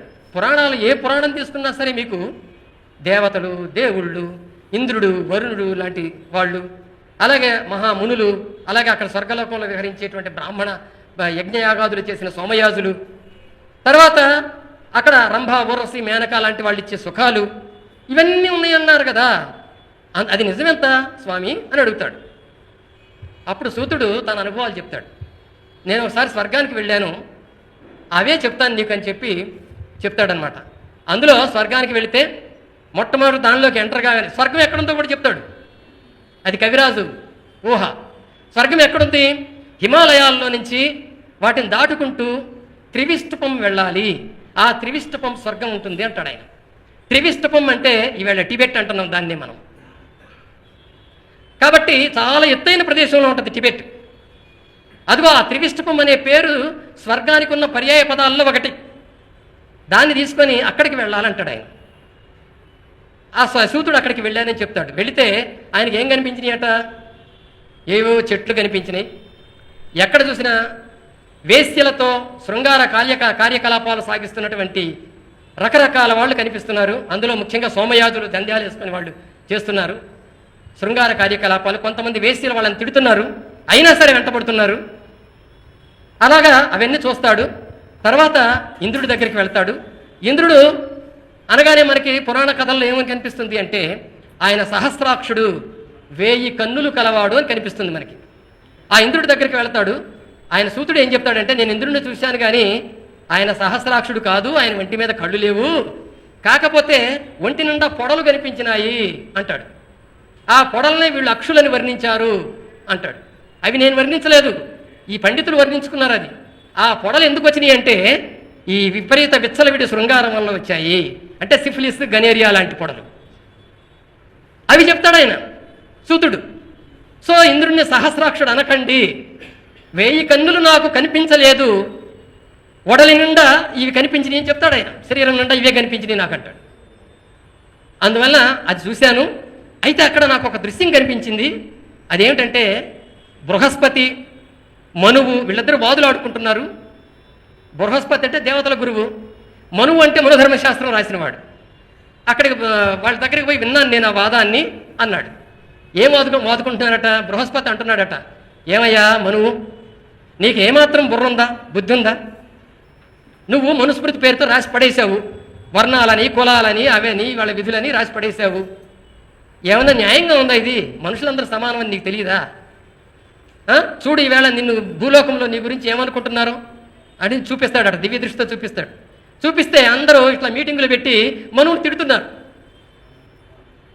తిడుతున్నారు. చూసావా ఎంత అపకీర్తిని మూటగట్టుకున్నావు నువ్వు అని అంటే, మనువు సిగ్గుతో తలంచుకొని, నిజానికి మీరు దేవతల గురువు, మీకు నేను అబద్ధం చెప్పకూడదు, కానీ ఆనాడున్న బ్రాహ్మణులంతా నా చేత రాయించారు ఇదంతా, నేను అందుకు సిగ్గుపడుతున్నాను అంటాడు. ఇది నేను విన్నాను, వాళ్ళిద్దరు చెప్పుకోవటం అంటాడు సూతుడు. అక్కడి నుంచి ఇక అతను కొన్నాళ్ళు అక్కడ ఉన్న తర్వాత ఇంకా చాలా దృశ్యాలు చూస్తాడు. ఎక్కడ చూసినా దేవతలు సారాయి తాగుతూ ఉంటారు ఫుల్లుగా, తాగటం, తందనాలాడటం, ఇదే స్వర్గంలో ఉన్నది అంటాడు ఆయన. అంటే తాగటం, ఈ రంభ, ఊర్వశి లాంటి వేశ్యల వెంట పరిగెత్తటం, తాగటం, తందనాలాడటం, స్వర్గం అంటే ఇదే అంటాడు ఆయన. కాబట్టి అక్కడ తాగి తందనాలాడుతున్న దృశ్యాలు చూసిన తర్వాత రామస్వామి ఒక క్వశ్చన్ వేస్తాడు. వాళ్ళని సొరలు అన్నది ఎందుకు మహాశయ అంటాడు. అప్పుడు ఆయన చెప్తాడనమాట, నిత్యము సొర తాగుతుంటారు వాళ్ళు. సొర అంటే ఈవేళ సారాయి అనుకోవచ్చు సింపుల్గా, లేకపోతే మాదక రసాలు, అవి తాగుతూ ఉంటారు. సో అందుకని వాళ్ళు సొరలయ్యారు. ఒక్కరోజు కూడా సొరని తాగని వాళ్ళందరూ కూడా అసురులయ్యారు అని చెప్తాడు ఆయన. ఇవన్నీ నేను పద్యాలతో వివరించగలను, కానీ టైం క్వశ్చన్ ఇది కాబట్టి నేను వెళ్ళట్లేదు వాటిల్లోకి. ఆయన చెప్పిన పద్యాలు కూడా నాకు తెలుసు. అందువల్ల సొరలు, అసురులు అనేటువంటి ఆ పేర్లు ఎలా వచ్చినాయి అనేది కూడా రామస్వామి కవిరాజు అక్కడ చెప్తాడు మనకి. సో అది అయిపోయిన తర్వాత ఏం జరుగుతుందంటే, ఆ సూతుడు ఒక విషయం గమనిస్తాడు కొన్నాళ్ళ తర్వాత. కొంతమంది ఇంద్రుడి సభలో ఉన్నటువంటి బ్రాహ్మణులు, మేము ఇక్కడ ఉండలేము, మాకు ఇక్కడ తిండి తిప్పలు సరిగా అందటం లేదు, కళ్ళు సారాయిలు కూడా అంటే మాదక ద్రవ్యాలు కూడా మాకు సరిగా అందటం లేదు, మాకు కరువు కాటకాలతో మేము అల్లాడుతున్నామని ఇంద్రుడికి చెప్పుకున్నా పట్టించుకోరు వాళ్ళు. ఇంద్రుడు పట్టించుకోడు. అందువల్ల వాళ్ళందరూ కూడా ఒక బ్యాచ్గా బయలుదేరి ఆ స్వర్గలోకం నుంచి భూలోకానికి వచ్చేస్తారు. ఆ త్రివిష్టపం నుంచి భూలోకానికి వస్తారు. వచ్చి క్రమక్రమంగా భారతదేశంలోకి ప్రవేశిస్తారు. ఇదిగో వీళ్ళని బ్రాహ్మణులు అన్నాడు ఆయన. బ్రాహ్మణులకి మరొక పేరు ఏంటంటే భూసురులు అని. భూమి మీదకి వచ్చిన సురులు. ఆ స్వర్గంలో ఉన్నటువంటి వాళ్ళంతా కూడా కరువు కాటకాలుగా పడుతూ తిండి దొరక్క అలమటిస్తూ చివరికి భూమి మీదకి వచ్చారు వాళ్ళనే భూసురులు అన్నారు అని చెప్పాడు ఆయన. ఒక బ్యాచ్ అలా వచ్చిందనమాట. ఆ వచ్చిన మార్గం కూడా చెప్తాడు ఆయన. ఆ వచ్చిన తర్వాత ఈ భారతదేశంలోకి వస్తే ఇక్కడ పరిస్థితి ఎలా ఉంది? అప్పటికే ఇక్కడ మూలవాసులు రాజులై పరిపాలిస్తున్నారు రాజ్యాలని. చాలా గణతంత్ర వ్యవస్థ అక్కడ ఉంది, ప్రజాతంత్ర వ్యవస్థ ఉంది అక్కడ. అందరూ ఎన్నుకుంటున్నారు ఒక అధికారిని, అతను పరిపాలిస్తున్నాడు. అలాంటి పరిస్థితి ఉంది. వీళ్ళు ఇక్కడికి వచ్చిన తర్వాత వాళ్ళ రంగు చూస్తే వీళ్ళ రంగు చూస్తే, వాళ్ళ ఆచారాలు చూస్తే వీళ్ళ ఆచారాలు చూస్తే తేడాలు ఉన్నాయి. అందువల్ల ఇక్కడ వాళ్ళు ఏం చేశారంటే వాళ్ళని అనుమానంగా చూడటం మొదలుపెట్టారు. వాళ్ళు వచ్చేటప్పుడు 3 వర్ణాల వాళ్ళు వచ్చారు. బ్రాహ్మణ, క్షత్రియ, వైశ్య, స్వర్గం నుంచి వచ్చారు. వచ్చిన తర్వాత వాళ్ళు ఇక్కడ వీళ్ళు చూస్తేనేమో వాళ్ళ కలర్లో లేరు, వీళ్ళు డిఫరెంట్గా ఉన్నారు. అందువల్ల ఆ తగులు కొన్నాళ్ళు జరిగినాయి. తర్వాత వీళ్ళందరూ ఒక నిర్ణయానికి వచ్చారు, మనం ఈ లోకల్ వాళ్ళతో తగువ పెట్టుకుంటే బతకలేము, కాబట్టి వీళ్ళని మన వైపుకి తిప్పుకోవాలంటే కొంత మార్పులు చేసుకోవాల్సిన అవసరం ఉంది, వీళ్ళకు కూడా ఒక వర్ణం ఇస్తే పోలే అని అప్పుడు 4వ వర్ణమైనటువంటి శూద్రవర్ణాన్ని సృష్టిస్తారు. ఆ శూద్రులు ఎవరయ్యా అంటే ఇక్కడ వ్యవసాయం పనులు చేసుకొని వాణిజ్యం చేసుకుంటూ పశువులను కాసుకుంటూ బతికేటువంటి శ్రమజీవులు. వాళ్ళని 4వ వర్ణంగా చేరుస్తారు. చేసి మీరు కూడా మాతో సమానమే, మీరు ఇదిగో మీ పనులు మీరు చేసుకోండి, మాకింత పెట్టండి అని చెప్పి మేము మంత్రాలు ఇస్తాం, మేము మంత్రాలతో మిమ్మల్ని పవిత్రులు చేస్తాం, మీకు పూజలు చేస్తాం, మీకు అవి చేస్తాం ఇవి చేస్తామని చెప్తే వీళ్ళు అమాయకులు కాబట్టి బుట్టలో పడతారు. ఇదిగో అక్కడి నుంచి శూద్రవర్ణం వచ్చింది అని చెప్పంటాడు. శూద్రవర్ణం, శూద్ర అనే పదానికి కూడా కవిరాజు త్రిపురనేని ఒక వ్యుత్పత్తి అర్థం చెప్తాడు. క్షుద్ర నుంచి వచ్చిందే శూద్ర అంటాడు ఆయన. క్షుద్రులు అంటే నీచులు, దుష్టులు, దుర్మార్గులు. కాబట్టి శూద్ర అనే పదాన్ని మనం వాడకూడదు అంటాడు ఆయన. కాబట్టి శూద్ర అనే పదాన్ని వాళ్ళు కల్పించారు ఆ విధంగా. ఇది వీళ్ళకి తెలియదు, వీళ్ళు సంస్కృతం నేర్చుకోలేదు కదా మూలవాసులు. వాళ్ళు శూద్ర అని పిలిచారు. అదేదో గౌరవవాచకం అనుకొని వీళ్ళు ఒబే చేశారు దాన్ని. అదే ఆ ఒబిడియన్సే ఇప్పటిదాకా వస్తుంది మనకి. ఆ విధంగా వాళ్ళు వచ్చిన తర్వాత నెమ్మదిగా వాళ్ళ బుట్టలో పడిన తర్వాత నెమ్మదిగా వాళ్ళు ఏం చేశారంటే సమాజం మీద ఎవరైతే పెత్తనం చేస్తున్నారో ఆ సమాజం మీద, మూలవాసుల సమాజం మీద ఆ పెత్తనం చేస్తున్న వాళ్ళని పట్టుకొని నువ్వు ఇంద్రుడివి చంద్రుడివి అని పొగట్టం మొదలుపెట్టి వాళ్ళ పేరుతో మంత్రాలు తయారు చేసి, వాళ్ళ పేరుతో రచనలు పద్యాలు తయారు చేసి, శ్లోకాలు తయారు చేసి మెప్పించి, ఇదిగో మేము చెప్పినట్టు చేస్తే నీకు ఈ శుభం జరుగుతుందని చెప్పి ఒక మాయా అపకాన్ని, అంటే ఒక జ్ఞానంలో అపజ్ఞానాన్ని, తప్పుడు జ్ఞానాన్ని వాళ్ళకి బోధించి వాళ్ళని మాయలో ముంచి వాళ్ళని తమ వైపు తిప్పుకుంటారు. నెమ్మదిగా యజ్ఞయాగాలు మొదలు పెడతారు. వాళ్ళకి వృత్తి లేదు, ఇంకా పొట్లెట్ట గడవాలా, ఎవరు సంపాదించి పెట్టాలా. అలా వచ్చినటువంటి భూసురులు ఆర్య భాషలో మాట్లాడతారు కాబట్టి వాళ్ళని ఆర్యులు అన్నారు. వాళ్ళు ఏం చేశారంటే శ్రమ చెయ్యరు, వాళ్ళు శ్రమకి వ్యతిరేకం. ఈవెన్ టుడే ఆల్సో కష్టపడి శ్రమ చేసేటువంటి వాళ్ళు వాళ్ళలో ఉండరు. ఎందుకంటే శ్రమ చేయటం అంటే శూద్రుడిగా మారటం అని వాళ్ళు చెప్పుకున్నారు. శూద్రులు చేస్తారు శ్రమ, మనం ఎందుకు చేస్తాం, మనం శూద్రులమా అనుకుంటారు వాళ్ళు. అందుకే శ్రమించే ఏ పని వాళ్ళు చేయరు, మీరు ఎక్కడైనా చూసుకోండి. ఆ రకంగా వాళ్ళు సమాజాన్ని ఆనాడు నిర్మించారు. అంతేకాకుండా వాళ్ళు ఇంకొక ఆలోచన చేశారు. ఏం చేశారంటే వీళ్ళందరూ ఐకమత్యంగా ఉంటే మనకు ప్రమాదం, కాబట్టి ఐకమత్యాన్ని చెడగొట్టాలి. దానికోసం కుల వ్యవస్థ తీసుకురావాలి. వృత్తులను బట్టి కులాలు అని విభజించితే వాళ్ళే వేరైపోతారు అనుకుని కుల వ్యవస్థ తీసుకొచ్చారు అనేటువంటిది. ఇదంతా కూడా ద్వితీయాశ్వాసంలో కవిరాజు సూత పురాణంలో చెప్తాడు. చివరికి దాంట్లో కథ కూడా ఉంది మనకి, భారతానికి సంబంధించిన కథ, ద్రౌపది దృష్టద్యుమ్నుల కథ. ఆ ద్రౌపది దృష్టద్యుమ్నుల్ని భారతం ఏమని వర్ణించిందంటే అయోనిజలు అని వర్ణించింది. అయోనిజలు అంటే అందరిలాగా తల్లి కడుపున పుట్టిన వాళ్ళు కాదు, ఆ యోని జ అయోనిజలు అన్నాడు అంటారు మామూలుగా. ఈ ఈ కథ మీకు తెలుసో లేదో బ్రీఫ్గా 2 మాటలు చెప్తాను. ద్రోణాచార్యుడు, ద్రౌపదుడు ఇద్దరు స్నేహితులు. ఆ ఇద్దరు కూడా కలిసి చిన్నప్పటి నుంచి విద్య నేర్చుకుంటారు. ద్రౌపదుడు రాజు అవుతాడు. తర్వాత ద్రోణాచార్యుడిని నీచంగా చూస్తాడు, తక్కువగా చూస్తాడు ఆ ద్రౌపదుడు. ఆయన ద్రావిడ రాజు ద్రౌపదుడు. ఈయన తక్కువగా చూశాడని ద్రోణాచార్యుడు కోపించి కురు రాజ్యానికి వెళ్తాడు. అక్కడ కౌరవులకు పాండవులకు విద్య నేర్పుతాడు. ఆ విద్య నేర్పి అందులో అర్జునుడిని తనకి నచ్చిన శిష్యుడిగా మార్చుకొని అతని విద్యలన్నీ నేర్పి ద్రౌపద మహారాజుని బంధించి తీసుకురా అంటాడు. అప్పుడు ఆయన పోయి తీసుకొస్తాడు, అవమానిస్తాడు. ఆయన తనకి ఎట్లా అవమానం చేశాడో ద్రౌపదుడు, ఈ ద్రోణాచార్యుడు అతనికి అవమానం చేస్తాడు. చేసిన తర్వాత అప్పుడు ద్రౌపదుడు అనుకుంటాడు, ఈ అర్జునుడు మహావీరుడు, ఇతన్ని పెళ్ళాడగలిగినటువంటి కూతుర్ని, ఈ ద్రోణుణ్ణి జయించగలిగినటువంటి వాడిని నేను ఎలాగైనా పొందాలనుకుంటాడు. తన రాజ్యానికి వచ్చి తన బ్రాహ్మణులకు చెప్తాడు, తన పురోహితులకి. వాళ్ళు ఏం చేస్తారంటే ఒక యజ్ఞం చేయాలంటే, యజ్ఞం చేస్తే ఇట్లాంటి వాళ్ళు వస్తారంటే అంటాడు. అయితే యజ్ఞం చేయమని చెప్తాడు. అయితే యజ్ఞంలోంచి పిల్లలు వస్తారా? రారు. మరి ఎట్లా అంటే అప్పుడు వాళ్ళు ఏం చేస్తారంటే ఒక వేరే దేశానికి వేగులను పంపించి అప్పుడే పుట్టినటువంటి 2 పిల్లల్ని, ఒక ఆడపిల్ల ఒక మగపిల్లని తీసుకొస్తారు.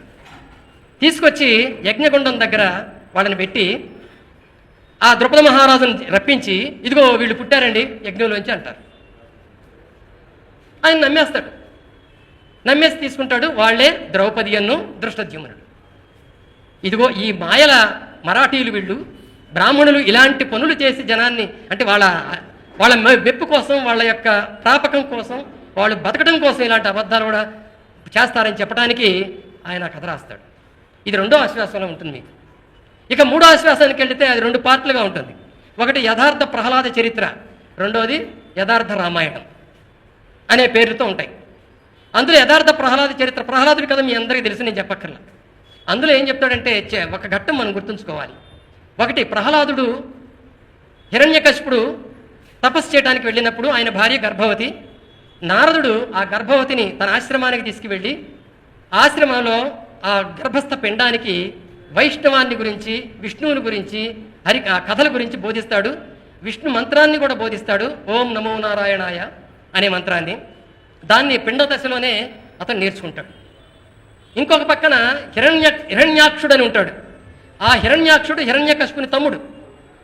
అతను చాలా బలవంతుడు. ఇద్దరు కూడా చాలా చక్కగా, వాళ్ళు ద్రావిడ రాజులు, వాళ్ళిద్దరు కూడా ద్రావిడ రాజులు. వాళ్ళిద్దరు పరిపాలిస్తుంటే ప్రజలందరూ హాయిగా సుఖంగా జీవిస్తూ ఉంటారు. ఆ టైంలో ఈ హిరణ్యాక్షుడిని గనక చంపేస్తే హిరణ్యకశిపుడు బలహీనుడవుతాడు అని ఆ ఆర్యులందరూ కూర్చొని హిరణ్యాక్షుడిని చంపడానికి పథకం వేస్తారు. ఎలా వేస్తారు? ఒక రోజున ఆ సైన్యాధిపతిని అతని దగ్గరికి పంపించి, అయ్యా మనం వేటకెళ్ళాలి, జంతువుల ఎక్కువ అవటం వల్ల పల్లె ప్రజలు చాలా బాధపడుతున్నారు, రాజుగా మీరు వేటకి వెళ్ళి ఆ జంతువుల్ని చంపాలని చెప్తే అప్పుడు హిరణ్యాక్షుడు వేటకి వెళ్తాడు. ఒక అడవి పందిని వెంట పడతాడు.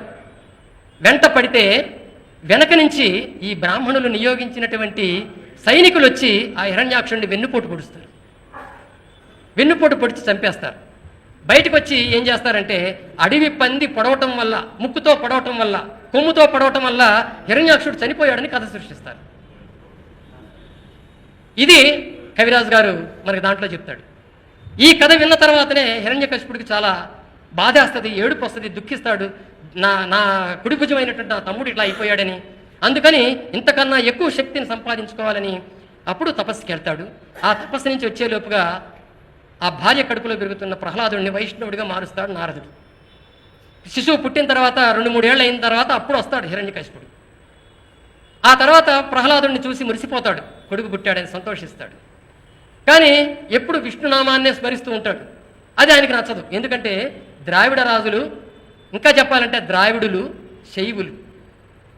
రామస్వామి గారు చెప్పింది, ద్రావిడ ప్రజలందరూ కూడా శైవులు. దానికి ఒక కథ ఉంది, అది ఇప్పుడు అప్రస్తుతం అనుకోండి. ఆ శైవులు, ఆర్యులంతా కూడా వైష్ణవులు. ఆ శైవులు కావటం వల్ల ఆ శైవునికి వ్యతిరేకమైనటువంటి విష్ణునామాన్ని స్మరిస్తున్నాడు కాబట్టి, అరే మానుకోరా, మనకు కాదురా, మనకు అతను ద్రావిడలో మనం ఆ విష్ణునామాన్ని మనం పలకూడదని ఎంత చెప్పినా వినడు. చివరికి ఈ ప్రహ్లాదుడు కూడా ఆయన మాటలు విని లొంగిపోతే మనకి ఇక్కడ పుట్టగతులు ఉండవని చెప్పి వాళ్ళందరూ కలిసి ఒక కథ కల్పించి, ఏమిటా కథ, నువ్వు విష్ణువు అంతటా ఉంటాడు అని ఒక మాట చెప్పు మీ నాన్నకి. అయితే దీంట్లో ఉంటాడా అని అడుగుతాడు. ఎస్ ఉంటాడని చెప్పు, ఆ తర్వాత మేము చూసుకుంటామని చెప్తాడు. అప్పుడు ఒక స్తంభాన్ని, ఆ రాజు లేనప్పుడు ఆ స్తంభాన్ని, ఒకదాన్ని ఇనప స్తంభాన్ని తయారు చేసి ఆ ఇనప స్తంభం లోపల ఒక సింహాన్ని తీసుకొచ్చి పెట్టి దానికి తాళం వేసి నెక్స్ట్ డే ఆ రాజుగారు వాళ్ళిద్దరి మధ్య సంభాషణ జరిగేలా చేస్తారు. ప్రహ్లాదుడు ఇదిగో ఇందులో ఉన్నాడు విష్ణువు, చూసుకో కావాలంటే అంటాడు. అప్పుడు ఆ హిరణ్యకశిపుడు వచ్చి గదతో ఆ తలుపుని, ఇనప తలుపుని బద్దలు కొడతాడు. కొడితే అందులో నుంచి ఆవురావురమంటూ సింహం బయటకు వచ్చి హిరణ్యకశిపుడిని చంపేస్తుంది. ఇది కథ అయితే ఆయన నరసింహస్వామి వచ్చాడని చెప్పి వీళ్ళు కల్పించారని చెప్పి సూతుడు రామస్వామికి చెప్తాడు. ఇది యథార్థ ప్రహ్లాద చరిత్రలో ఉన్న కథ. అలాగే యథార్థ రామాయణంలో ఉన్న కథ, దానిలో కూడా రావణాసురుడు కానీ అతని కుటుంబం కానీ అతని భార్య, అతని అక్కలు, చెల్లెళ్ళు, అన్నలు వీళ్ళందరూ కూడా ద్రావిడ రాజులు. వీళ్ళంతా ద్రావిడ కుటుంబాలలోనేటువంటి వాళ్ళు. అద్భుతమైనటువంటి పరిపాలన రావణాసురుడు చేస్తూ ఉంటాడు. దక్షిణ భారతదేశం అంతటినీ కూడా ఆయన ఏకఛత్రాధిపత్యంగా పరిపాలిస్తుంటాడు. ద్రావిడులందరినీ ఏకం చేసినటువంటి వ్యక్తి ఆయన అని. అయితే ఆ ద్రావిడ సామ్రాజ్యంలోకి యజ్ఞాల పేరుతో, యాగాల పేరుతో ఈ బ్రాహ్మణులు దానిలోకి ప్రవేశించడానికి వాళ్ళు వస్తున్నప్పుడు దాన్ని అడ్డుకుంటానికి రావణాసురుడు యొక్క చెల్లెళ్ళు, వాళ్ళ బంధువులైనటువంటి తాటకి కానీ, మారీచుడు కానీ, సుబాహుడు కానీ వీళ్ళందరూ ప్రయత్నం చేస్తారు. చేస్తే ఆ రాముణ్ణి, లక్ష్మణుణ్ణి తీసుకొచ్చి విశ్వామిత్రుడు వాళ్ళందరినీ చంపిస్తాడు. కాబట్టి ఏ రాజైనా సరే తన రాజ్యాన్ని కాపాడుకోవటానికి బయట నుంచి ఎవరన్నా వస్తుంటే వాళ్ళని అడ్డగించడానికి హక్కు ఉంటుంది. ఆ హక్కుని ఉపయోగించుకుంటున్నందుకు వాళ్ళని ఈ విధంగా వాళ్ళని చంపిస్తాడని చెప్పి అక్కడ చెప్తాడు. మీకు ఆ కథ చాలా విపులంగా ఉంటుంది. మీ అందరికీ తెలుసు, శూర్పణఖ ముక్కు చెవులకు వస్తాడు లక్ష్మణుడు రామాయణ కథలో. అది కూడా చెప్తాడు. శూర్పణఖ నిజానికి ఒక ముసలి వనిత, అప్పటికే చాలా ముసలమ్మాయి. అంతకుముందు తన కొడుకు, ఆయన పేరు జంబుమాలి, ఆ జంబుమాలి ఒక పొదలో, ఒక మన తీగలతో ఉన్నటువంటి ఒక పొదలో కూర్చొని తపస్సు చేసుకుంటూ ఉంటాడు. లక్ష్మణుడు అక్కడికి వచ్చి, ఎవడో వీడు తపస్సు చేస్తున్నాడు, మన ఆర్యుడిలాగా లేడే అని చెప్పి అతని తల నరికేస్తాడు, చంపేస్తాడు. అది ఈమెకి తెలుస్తుంది వేరే వాళ్ళ ద్వారా. నా కొడుకుని చంపారా, ఎవరంటే అది ఫలానా చోట ఉంటున్నారు, ఎవరో బాణాలు పట్టుకొని వెల్లంబులు పట్టుకొని కనిపిస్తారు ఇద్దరు, ఒక లేడీ కూడా ఉంటుంది వాళ్ళతో అని చెప్తారు. చెబితే అప్పుడు ఆమె పోతుంది, వీళ్ళు ఉంటారు అక్కడ. అడుగుతుంది, నా కొడుకుని చంపింది మీరేనా అని. అంటే లేదు మేము చంపలేదు అని రాముడని, నా తమ్ముడు చంపాడేమో అంటాడు అని తమ్ముడిని అడిగితే ఆయన మౌనం వహిస్తాడు. అప్పుడు అర్థం చేసుకొని ఆమె బాధపడుతూ, ఒక్కగానొక్క కొడుకు నాకు, నేను ముసలావిణ్ణి, ఇప్పటికే నాకు పనిచేసే శక్తి లేదు, రేపు ఆయనే నన్ను పోషించాలి, ఇలాంటిది వాడిని పట్టుకొని చంపేస్తావయ్యా, నువ్వేం మనిషివయ్యా అసలు అని చెప్పి బాధపడుతూ దీనంతో ఏడుస్తూ ఉంటే రాముడు లక్ష్మణుడికి సలహా ఇస్తే వెంటనే ఈమె ఏడుపు ఆపట్లేదని చెప్పి ముక్కు చెవులు ఖండిస్తాడు లక్ష్మణుడు. ఈ విధమైనటువంటి ఘోర కృత్యాలు చేశారని చెప్పి ఆ కథలో కవిరాజు త్రిపురనేని చాలా చక్కగా వర్ణిస్తాడు. తర్వాత విభీషణుడు ఏ విధంగా ఆర్యుల పక్షాన చేరి ఈ ద్రావిడులను ద్రోహం చేశాడనే విషయాలు కూడా చెప్తాడు.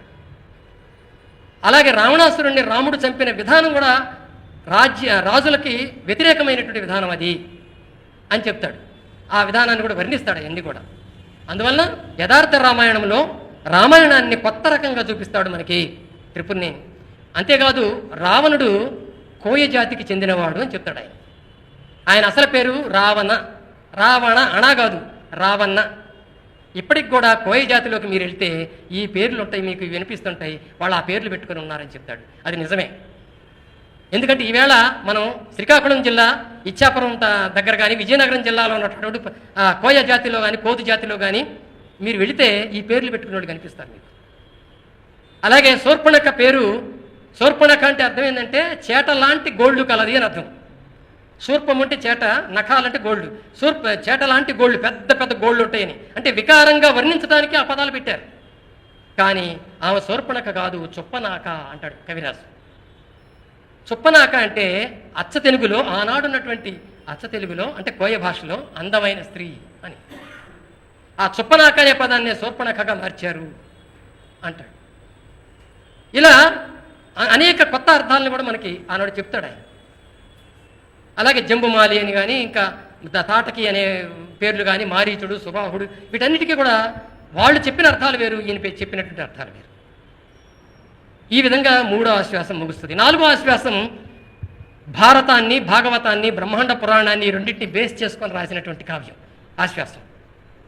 మహాభారతం, భాగవతం ఈ రెండింటిని బ్రహ్మాండ పురాణంలో ఉన్న కొంత కథను కూడా తీసుకొని, బ్రహ్మ పురాణంలో ఉన్న కొంత కథను కూడా తీసుకొని ఆయన తన విశ్లేషణతో రాసినటువంటి ఆశ్వాసం. ఆ ఆశ్వాసంలో కృష్ణుడి భాగవతాన్ని మొత్తాన్ని బయట పెడతాడు ఆయన.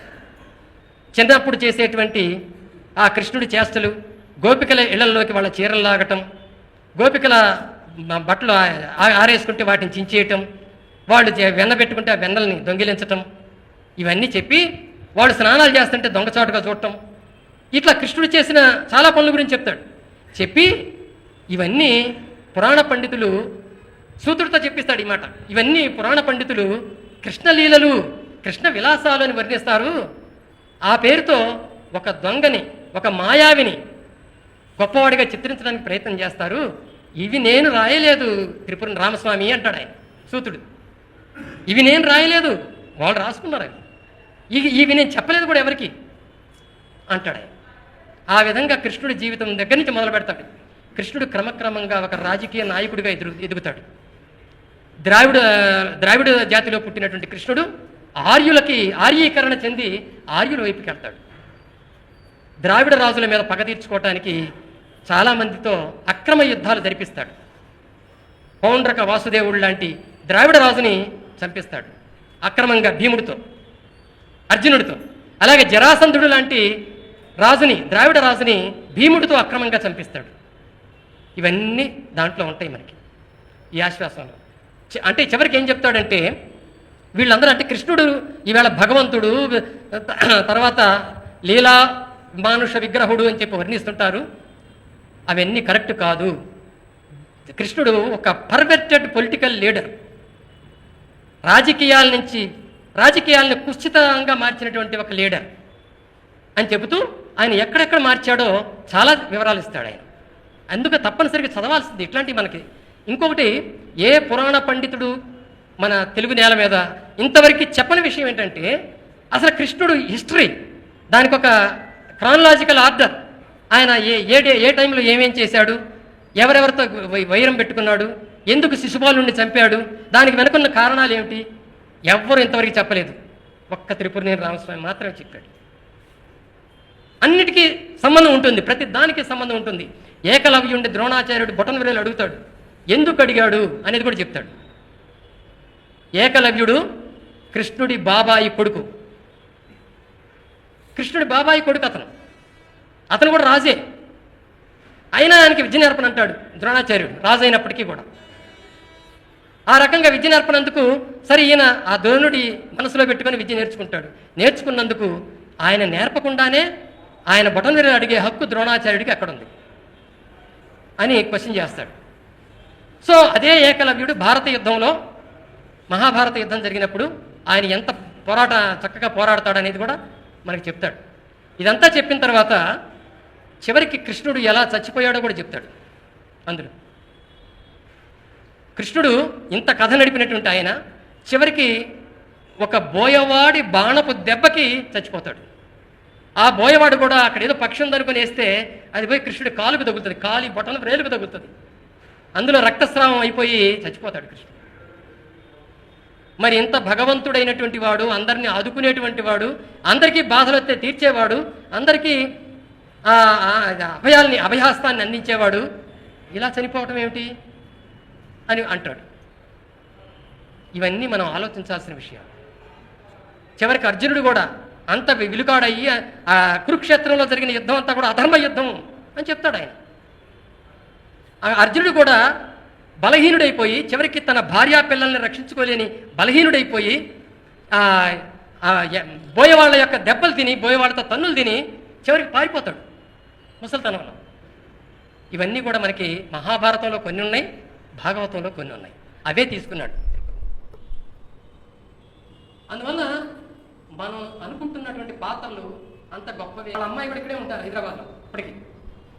సో వాళ్ళు ఆయన చెప్పాడు నాకు, ఇట్లా ఎన్టీ రామారావు ఇట్లా పిలిపించి అడిగాడు, ఇవన్నీ ఇచ్చాను నేను అని చెప్పాను. అందుకే అవన్నీ చదివిన తర్వాత, ఈ సూత పురాణం చదివినాక మనము ఇప్పటిదాకా అనుకుంటున్నటువంటి కథ కాకుండా డిఫరెంట్గా తీయాలి సినిమా అని చెప్పి అప్పుడు నిర్ణయం తీసుకొని ఆ సినిమా తీస్తాడు. అది ఎంత హిట్ అయిందో మీ అందరికీ తెలుసు. అందులో ఉన్న డైలాగులు ఎలాంటివో, ఎంత పవర్ఫుల్గా ఉన్నాయో మీ అందరికీ తెలుసు. దాని వెనుక ఎన్టీ రామారావు ఒక విషయం చెప్పదలుచుకున్నాడు. త్రిపురనేని చెప్పినటువంటి విషయాలు సూత పురాణంలో ఉండిపోయినాయి. దానికి దృశ్య రూపం ఇస్తే జనం రియాక్షన్ ఎలా ఉంటుంది అనుకున్నాడు. అందుకే మహాభారతాన్ని మరొక కోణంలో తీశాడు ఆయన. ఒక విలన్ అనుకుంటున్నటువంటి దుర్యోధనుణ్ణి హీరోగా చేశాడు. ఒక కర్ణుణ్ణి అంటే కులానికి బాధితుడైనటువంటి ఒక కర్ణుణ్ణి పేరు పెట్టాడు ఆ సినిమాకి. అంటే ఒక ప్రతినాయకుల పాత్రలు తీసుకొని, విలన్స్ పాత్రలు తీసుకొని వాళ్ళని హీరోలుగా చేసిన ఘనత ఎన్టీఆర్కి దక్కుతుంది. దాని వెనక సూత పురాణం ఉంది. సూత పురాణంలో కూడా అదే జరిగింది కదా. ఇప్పటిదాకా మనం నమ్ముతున్నటువంటి నమ్మకాలన్నింటినీ పటాపంచలు చేసి వాటి వెనుకున్న నిగూఢార్థాలను బయటకు లాగినటువంటి హీరో త్రిపురనేని రామస్వామి. అదిగో అటువంటి హీరోయిజాన్ని మళ్ళీ ఎన్టీఆర్ సినిమా రంగంలో చేశాడు. అందుకే ఎన్టీఆర్ సినిమాలు రేపు ఎవరు అందరూ మర్చిపోయినా దానవీర సురకర్ణ నిలిచే ఉంటుంది. ఎందుకంటే అందులో వాడినటువంటి డైలాగ్స్ ఇప్పటికీ జనంలో పాపులర్ అవుతాయి. యూట్యూబ్లో చూసుకోండి, కొన్ని కోట్ల మంది చూశారు ఇప్పటికి ఆ సినిమా. ఆ డైలాగ్స్ అంత పాపులర్ అయినాయి. కులం మీద ఇచ్చిన డైలాగులు కానీ, అలాగే కృష్ణుడి పాత్రలో ఆయన చెప్పిన వ్యంగ్యమైన మాటలు కానీ, దుర్యోధనుడు చెప్పినటువంటి ఆ రాయబార ఘట్టంలో చెప్పిన విషయాలు కానీ చెప్తాడు. త్రిపురనేని రామస్వామి మొట్టమొదటిసారిగా పాండవులు 5 ఊళ్ళైనా అడగమన్నారు, ఆ 5 ఊళ్ళు ఇస్తే చాలన్నారు అని అంటే, ఆ 5 ఊళ్ళు ఏమిటని అడుగుతాడు దుర్యోధనుడు సూత పురాణంలో. 5 ఊళ్ళు ఏమిటి అంటాడు. ఆ 5 ఊళ్ళు కూడా చెప్తాడు ఆయన. వృకస్థలి, జనస్థలి, వారణావతము, దాంతోపాటు ఇంకోటి చెప్తాడు, ఇంకా 2 చెప్తాడు. ఇవన్నీ అడుగుతాడు. ఆ 5 ఊళ్ళల్లో కూడా 2 ఊళ్ళు అంతకుముందే తన గురువుకి దక్షిణగా ఇచ్చినటువంటి ఊళ్ళు, ద్రోణాచార్యుడికి. ఒకళ్ళకి దక్షిణగా ఇచ్చిన వాటిని తీసుకొని ఇవ్వచ్చా? అందులో 3వ ఊరు కర్ణుడికి ఇచ్చినటువంటి ఊరది, అది ఇవ్వచ్చా? ఇవన్నీ ఎవరికో దానం చేసినటువంటి వాళ్ళని తీసుకొచ్చి నన్ను ఇవ్వమంటా ఏమిటయ్యా కృష్ణ? ఇదేనా నీ న్యాయం? మాకు అన్నదమ్ముల మధ్య తగులు పెట్టడానికి కాకపోతే నువ్వు 5 ఊళ్ళు ఎందుకు అడుగుతున్నావు? నా రాజ్యంలో ఎంతకన్నా ఎక్కువ లేవు ఆ ఊళ్ళు ఇవ్వటానికి, అవి అడుగు అంటాడు. లేదు అవే కావాలంటాడు. ఇది దీని వెనుకున్న ఆ ఊళ్ళ పేర్లు రాసింది మొట్టమొదట త్రిపురనేని తన పుస్తకంలో. కనుక ఇవి చదివాడు ఎన్టీఆర్ అంటానికి ఇవన్నీ గుర్తులు మనకి. ఆ రకంగా ఆ సినిమాకి వెనక సూత పురాణం అనేది ఉందని మనం గుర్తించుకోవాలి. అంతేకాదు సూత పురాణం ఆనాడు ఒక సంచలనం, కవుల్లో పండితుల్లో ఒక సంచలనం. ఇందాక సార్ చెప్పారు, అది కూడా చెల్లపల్లి వెంకట శాస్త్రి శతావధాని తిరుపతి వెంకట కవుల పేరుతో మొత్తం తెలుగునాడు అంతా ఒక ప్రకంపనం పుట్టించినటువంటి జంట కవులు తిరుపతి వెంకట కవులు. అందులో ఒకడైనటువంటి వెంకట శాస్త్రి ఆయన దగ్గర చదువుకున్నాడు కవిరాజు త్రిపురనేని. ఆయన ఈ సూత పురాణం చదివి అద్భుతమైనటువంటి ప్రశంసలు ఇస్తాడు, అద్భుతమైన ప్రశంసలు. నా శిష్యుల్లో చాలా గొప్పవాడివి నువ్వని చెప్పి ప్రశంసలు ఇస్తాడు. ఆయన బ్రాహ్మడై ఉండి కూడా. అలాగే విశ్వనాథ సత్యనారాయణ ఇందాక సార్ చెప్పారు, చాలా మెచ్చుకుంటాడు ఆయన. హేతువాద యుగానికి యుగకర్త త్రిపురనేని అంటాడు ఆయన. కనుక ఇలా ఆ కాలంలో ఉన్నటువంటి చాలామంది పేర్లు మెచ్చుకుంటారు.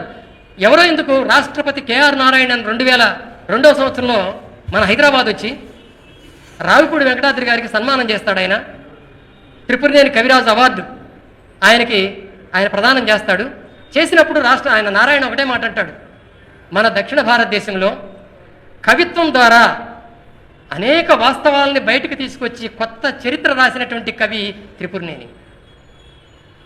ఆయన పేరుతో ఈ అవార్డు నేనివ్వటం, నా చేతుల మీదకి ఇవ్వటం నాకు గర్వకారణం అంటాడు ఆయన. అది త్రిపురనేని ఘనత.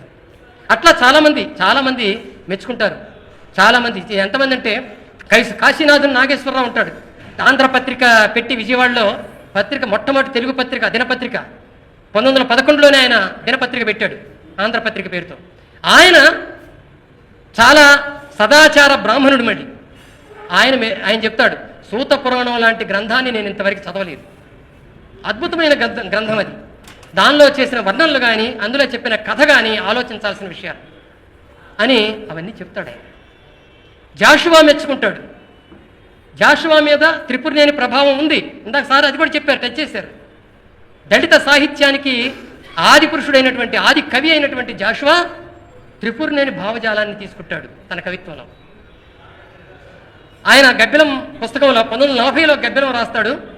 అందులో సార్ టైం అవుతుందా చెప్పండి సార్, చూడండి. త్రిపురనేని జాషువా 1940లో గబ్బిలం కావ్యం రాస్తాడు. మనకి శ్రీశ్రీకి మహాప్రస్థానం ఎలాగో జాషువాకి గబ్బిలం అలాగా. జాషువా కవిత్వం పుస్తకాలన్నీ పోయినా సరే చిట్ట చివరికి ఆయన కీర్తిని నిలిపేది గబ్బిలం, త్రిపురనేనికి సూతపురాణం లాగా. అందులో ఆయన ప్రతిమల పెండ్లి సేయుటకు 100,000 వ్యయింతురు గాని దుఃఖితమతులైన పేదల పకీరుల శూన్యములైన పాత్రలను మెతుకు విదల్పది భరత మేదిని 33 కోట్ల దేవతలు ఎగబడ్డ దేశమున భాగ్య విహీనుల క్షుత్తులారునే అంటాడు. అద్భుతమైనటువంటి పద్యం. చాలామంది చెప్తూ ఉంటారు సభల్లో. మా మిత్రుడు, మా సోదరుడు కత్తి పద్మారావు అయితే, ఆ సోదరుడు ఎందుకంటున్నాను తర్వాత చెప్తాను. కత్తి పద్మారావు అయితే ఈ పద్యాలు చదవకుండా ఉపన్యాసం మొదలుపెట్టాడు. దానికి త్రిపురనేని గారి ప్రేరణ ఉంది. త్రిపురనేని గారు 2వ ఆశ్వాసాన్ని ప్రారంభిస్తూ ఒక పద్యం రాస్తాడు. మలమల మాడు పొట్ట తెగమాసిన బట్ట కలంత పెట్టగా, మలమల మాడు పొట్ట తెగమాసిన బట్ట కలంత పెట్టగా విలవిల ఏడ్చుచున్న నిరుపేదకు కూటికి ఇవ్వరాక ఉత్కల పడిపోయి రాతి బొమ్మలకు ఈ పొలాలు పుట్టలు ఇచ్చేటువంటి ప్రబుద్ధ వదాన్యుల మెచ్చనిచ్చేదని అంటాడు. అంటే దేశంలో మలమల ఆకలితో మాడిపోతూ విలవిలా ఏడుస్తున్నటువంటి పేదవాళ్ళని పట్టించుకోకుండా ఈ దేవుళ్ళకి వీళ్ళందరికీ కూడా పొలాలు రాసిస్తూ వాళ్ళకి అగ్రహారాలు దానం చేస్తూ, లేకపోతే వాళ్ళ పేరుతో నైవేద్యాలు పెడుతూ కళ్యాణాలు చేస్తూ ఉండేటువంటి ఇలాంటి దాతల్ని నిజంగా మెచ్చుకుంటున్నాను నేను అంటాడు ఆయన త్రిపురనేని. అది ఒక రకంగా వ్యంగ్యం. ఇందాక చెప్పాను కదా, అధిక్షేపం, వ్యంగ్యం ఉంటాయి ఆయన కవిత్వంలో అని. ఇలాంటివి కాదురా మీరు చేయాల్సింది, వాళ్ళ దారిద్ర్యాన్ని గురించి ఆలోచించండి అని చెప్తాడు దాంట్లో. ఇది జాషువాకి ప్రేరణ. అందులో కూడా ఆయన ఏమంటాడంటే, ఈ విగ్రహాల కోసం పెళ్లిళ్ళు చేయటం, ప్రతిమల పెళ్లి చేయుటకు 100,000 వ్యయింతురు, 100,000 దానం చేస్తూ ఉంటారు. దుఃఖితమతులైన పేదల పకీరుల శూన్యములైన పాత్రలను మెతుకు విదల్పరు. పేదలు ఆ రోజుల్లో 1940 నాటి సంగతి ఇది. ఆ రోజుల్లో బొచ్చె పట్టుకొని అయ్యా దానం చేయండి, ధర్మం చేయండి, ఒక గుప్పెడు అన్నం పెట్టండి అని తిరుగుతూ ఇల్లు తిరిగి అడుక్కున్నా కూడా గుప్పెడు మెతుకులు పెట్టరు. ఎందుకు పెట్టరో తెలుసా? 33 కోట్ల దేవతలు ఎగబడ్డ దేశమున భాగ్య విహీనుల క్షుత్తులారునే అంటాడు జాషువా. 33 కోట్ల మంది దేవతల దేశం మీద పడి తింటున్నారు. ఇంకా వాళ్ళే తింటుంటే వీళ్ళకి ఏడ దొరుకుతుంది తిండి అంటాడు ఆయన. ఇది త్రిపురనేని నుంచి వచ్చిన ప్రేరణ కనుక జాషువాని ప్రేరేపించాడు. త్రిపురనేని ఆ పద్యం 1930లో రాశాడు. ఈయన 1940లో ఈ పద్యం రాశాడు. అది కనుక ఇట్లాంటి వాళ్ళని చాలామందిని, ఏటుకూరి వెంకటనరసయ్య గారు, కొత్త సత్యనారాయణ గారు, ఒక పరంపర ఉంది. త్రిపురనేని రామస్వామికి ఒక శిష్య పరంపర ఉంది. ఆ శిష్య పరంపర చాలా పొడవుగా ఉంటుంది, చాలా సుదీర్ఘంగా ఉంటుంది. కానీ అందులో ముఖ్యమైన వాళ్ళు ఎవరయ్యా అంటే త్రిపురనేని సమకాలంలోనే ఉన్నటువంటి వెంకటేశ్వరరావు గారు. ఆయన తెనాలి ప్రాంతమే. ఆయన్ని ఈశ్వర ప్రభు అని పిలిచేవాళ్ళం మేము, హేతువాదులం. ఆయన త్రిపురనేని గారు స్వయంగా శిష్యుడు. ఆయన ఒకటే చెప్పాడు, ఈశ్వర ప్రభు గారు మాకు చాలా క్లోజ్గా ఉండేవాడు, చాలా పెద్దవాడు. ఆయన మాతో ఏజ్తో పోల్చుకుంటే చాలా పెద్దవాడు, 100 years జీవించాడు ఆయన. ఆయన ఒకటే చెప్పాడు, త్రిపురనేని రామస్వామి ఆ రోజుల్లో మమ్మల్ని ప్రేరేపించాడు. ఈవేళ అందరూ కూడా రామస్వామి చౌదరి అంటున్నారు, కానీ ఆయన ఏనాడు చౌదరి అనే పదాన్ని వాడలేదు. ఆయన పేరు చివర ఎప్పుడు చౌదరి అనే పదాన్ని పెట్టుకోలేదు అని నేను ఎంతో దగ్గరగా ఉన్నాను, సన్నిహితంగా ఉన్నాను, నాకు తెలుసు అన్నాడు ఆయన. అది నిజమా కాదా అని నేనేం చేశానంటే ఒక రీసెర్చ్ లాగా చేశాను. చేసి ఆయన మున్సిపల్ చైర్మన్గా ఉన్నప్పుడు కానీ, లేకుంటే ఆయన రాసిన లెటర్స్లో కానీ ఆయన ఏం పేరు పెట్టేవాడు కింద అని చూశాను. ఎక్కడా చౌదరి లేదు, త్రిపురనేని రామస్వామినే ఉంది. మరి ఎవరు తగిలించారు ఇది? ఆయన మీద అభిమానం ఉన్నటువంటి వాళ్ళు, ఆయన్ని ఓన్ చేసుకోవాలని చెప్పి ప్రయత్నించినటువంటి వాళ్ళు, కులానికి అంటగట్టాలని చూసిన వాళ్ళు చేశారు. ఆయన ఒక కులస్థుడు ఎప్పుడైతే అయ్యాడో అప్పుడు జనం మిగిలిన వాళ్ళు వదిలేశారు ఆయన. అలా కాదు, త్రిపురనేని మనందరి వాడు, మనందరిలో భావ విప్లవాన్ని తీసుకురావడానికి ఆయన ప్రయత్నం చేసిన వాడు అనే గనక స్పృహ గనక ఉన్నట్లయితే ఈవేళ త్రిపురనేని అందరి చేత కొనియాడబడేవాడు. ఎవరో కొంతమంది ఇవాళ సభలు పెట్టుకునే పరిస్థితి ఉండేది కాదు. మొత్తం ఆంధ్ర ప్రాంతం, తెలంగాణ ప్రాంతం కూడా సభలు పెట్టుకుని ఆయన గురించి చెప్పుకునేది. ఇవాళ జ్యోతిబా ఫూలే అని చెప్పుకోవట్లా, అంబేద్కర్ని చెప్పుకోవట్లా, త్రిపురనేని అంతకన్నా తక్కువ కృషి ఏం చేయలే. అందువలన మేము ఆయన భావాలకు వారసులం. కొంతమంది త్రిపురనేని మా కులంవాడు అనుకొని ఓన్ చేసుకుంటారు, కొంతమంది త్రిపురనేని అనే ఇంటి పేరు ఉంది కాబట్టి మావాడు అని అనుకుంటారు. మేమందరం త్రిపురనేని కూడా మావాడు అనుకుంటున్నాం. ఎలా అనుకుంటున్నామో తెలుసా? మా ఉద్యమానికి ఆది గురువు, మా ఉద్యమాన్ని స్టార్ట్ చేసి మాకు ఒక మార్గాన్ని నిర్దేశించినటువంటి వ్యక్తి ఆయన. అందుకని మా భావజాల వారసుడు ఆయన. మా భావజాలానికి ఆయన అందించిన భావజాలంలో మేము నడుస్తున్నాం. పితామహుడు, అది మేము ఆలోచిస్తుంది. అందుకే ఈవేళ సూత పురాణం 100 ఏళ్ళైన సందర్భంగా మొట్టమొదట అంశాన్ని కదిలించాం మేము. ఆ అంశాన్ని కదిలించి మళ్ళీ ఒకసారి త్రిపురనేని గురించి మనం చర్చించాలి అనుకున్నాం. ఆ త్రిపురనేని అంశాన్ని చర్చించి జనంలో ఆయన భావజాలానికి తీసుకువెళ్ళాలి మళ్ళీ అనుకున్నాం. అందుకే ఈ పనులు చేస్తున్నాం. రెండోది, ఇందాక వారసుల ఆయన పరంపర ఉందని చెప్పాను కదా, ఆ పరంపర కూడా చెప్తాను మీకు. ఆ త్రిపురనేని తర్వాత ఆయన ఇంటిలో ఉన్న ఆయన కుటుంబంలో పుట్టినటువంటి వాళ్ళు ఎవరు ఆయన భావాల వారసత్వాన్ని తీసుకోలేదు, బయట ఉన్న వాళ్ళే తీసుకున్నారు. ఇందాక నేను చెప్పినటువంటి వేటుకూరి వెంకటనరసయ్య గారు, కొత్త సత్యనారాయణ గారు, ఆ తర్వాత జాస్తి రామస్వామి గారు, ఆ తర్వాత కొండవీటి వెంకటకవి గారు, ఆ కొండవీటి వెంకటకవి శిష్యుడే కత్తి పద్మారావు అన్ను మా గురువుగారు బి రామకృష్ణ గారు. వాళ్ళిద్దరు వెంకటకవి శిష్యులు. సో వాళ్ళు, ఆ గురువుగారి నుంచి నేను, ఇదొక పరంపర ఉంది మా అందరికీ. కనుక కవిరాజు భావాల వారసత్వాన్ని మేము అందిపుచ్చుకున్నాం. మొన్న సెప్టెంబర్లో కవిరాజు అవార్డు ఇచ్చారు నాకు తెలుగు యూనివర్సిటీ వాళ్ళు. దాని మీద త్రిపురనేని రామస్వామి చౌదరి అని ఉంది అవార్డు మీద. నేను వాళ్ళతో చెప్పాను, వీసీ గారితో చెప్పాను నేను, అయ్యా చౌదరి అనే పదాన్ని ఆయన ఎప్పుడు వాడలేదు, ఆయన పెట్టుకోలేదు. దయచేసి ఈ అవార్డు నుంచి తప్పించి యోగ్యులైనటువంటి హేతువాదులకి ఈ అవార్డు ఇవ్వండి అని నేను చెప్పాను, స్టేజ్ మీదే చెప్పాను నేను. సరేనండి, పరిశీలిస్తానండి దీన్ని అన్నాడు. కనుక హేతువాదానికి ఒక ఆది గురువు, ఆయన వేసిన బాటలోనే అందరం వెళుతున్నాం. ఒక కొత్త సమాజాన్ని నిర్మించడానికి ఆయన కలలుగన్నాడు. అన్నిటినీ బ్రాహ్మణులతో పని లేకుండా జీవించడం ఎలాగో నేర్పాలని ఆయన ఆశించాడు. అందుకే మన ఇళ్లలో జరిగే ఏ ఉత్సవానికైనా బ్రాహ్మణుల అవసరం లేదు, మనమే చేసుకోవాలి అవన్నీ అన్నాడు. అందులో భాగంగానే పెళ్ళిళ్ళకు కూడా బ్రాహ్మణుని పిలవకండి అని వివాహ విధి అని ఒక పుస్తకం రాశాడు ఆయన, చిన్న పుస్తకం, వివాహ విధి. అందులో సంస్కృత మంత్రాలు ఉండవు, తెలుగులోనే వధూవరులు ఇద్దరు పెళ్లి చేసుకుంటారు. ఆ సప్తపది 7 వాక్యాలు ఉంటాయి. ఆ 7 వాక్యాలని ఉచ్చరిస్తూ ఒకళ్ళ చేయి ఒకళ్ళు పట్టుకొని అందరి ముందు ప్రమాణం చేస్తారు. వివాహాల్లో కొత్త మార్పుని తీసుకొచ్చినటువంటి వ్యక్తి త్రిపురనేని. ఆయన అనేక మందికి వివాహాలు చేశాడు. నాకు తెలిసి రికార్డెడ్గా ఉన్నటువంటి 15 వివాహాలు ఆయన చేశాడు, రికార్డెడ్గా ఉన్నాయి. ఆ 15 వివాహాలు చేశాడు. వాళ్ళ పేర్లు కూడా నా దగ్గర ఉన్నాయి. నా మిత్రుడు కిలారి సురేంద్ర త్రిపురనేని జీవితం సాహిత్యం అనే ఒక రీసెర్చ్ వర్క్ చేశాడు నాగార్జున యూనివర్సిటీలో. మొట్టమొదటిగా త్రిపురనేని మీద వచ్చినట్టు ఒక గొప్ప రీసెర్చ్ వర్క్ అదే, విజయవాడలో ఉన్నాడు ఇప్పటికీ. అందులో ఆయన త్రిపురనేనికి ముందు నుంచి ఆయన చనిపోయేంత వరకు, చనిపోయిన తర్వాత కూడా ఆయన ప్రభావం ఎలాంటిదో ఆయన రీసెర్చ్లో పేర్కొన్నాడు. అందులో ఈ లిస్ట్ ఇచ్చాడు. ఈ ఆయన చేయించిన పెళ్ళిళ్ళు ఎవరెవరికి చేయించాడు, ఏ ఊళ్ళో చేయించాడు అన్ని లిస్ట్ ఇచ్చాడు. గొప్ప వర్క్. నిజానికి త్రిపురనేని మీద మీకు అభిమానం ఉంటే ఆ పుస్తకాలు చదవాలి. అంత గొప్ప వర్క్ అది. సో ఆ రకంగా పెళ్ళిళ్ళు చేశారు.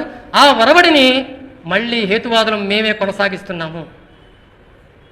ఆ వరవడిని కొనసాగిస్తున్నాం. మేము అట్లాగే పెళ్ళిళ్ళు చేసుకున్నాం, మా పిల్లలకి అట్లాగే చేస్తున్నాం.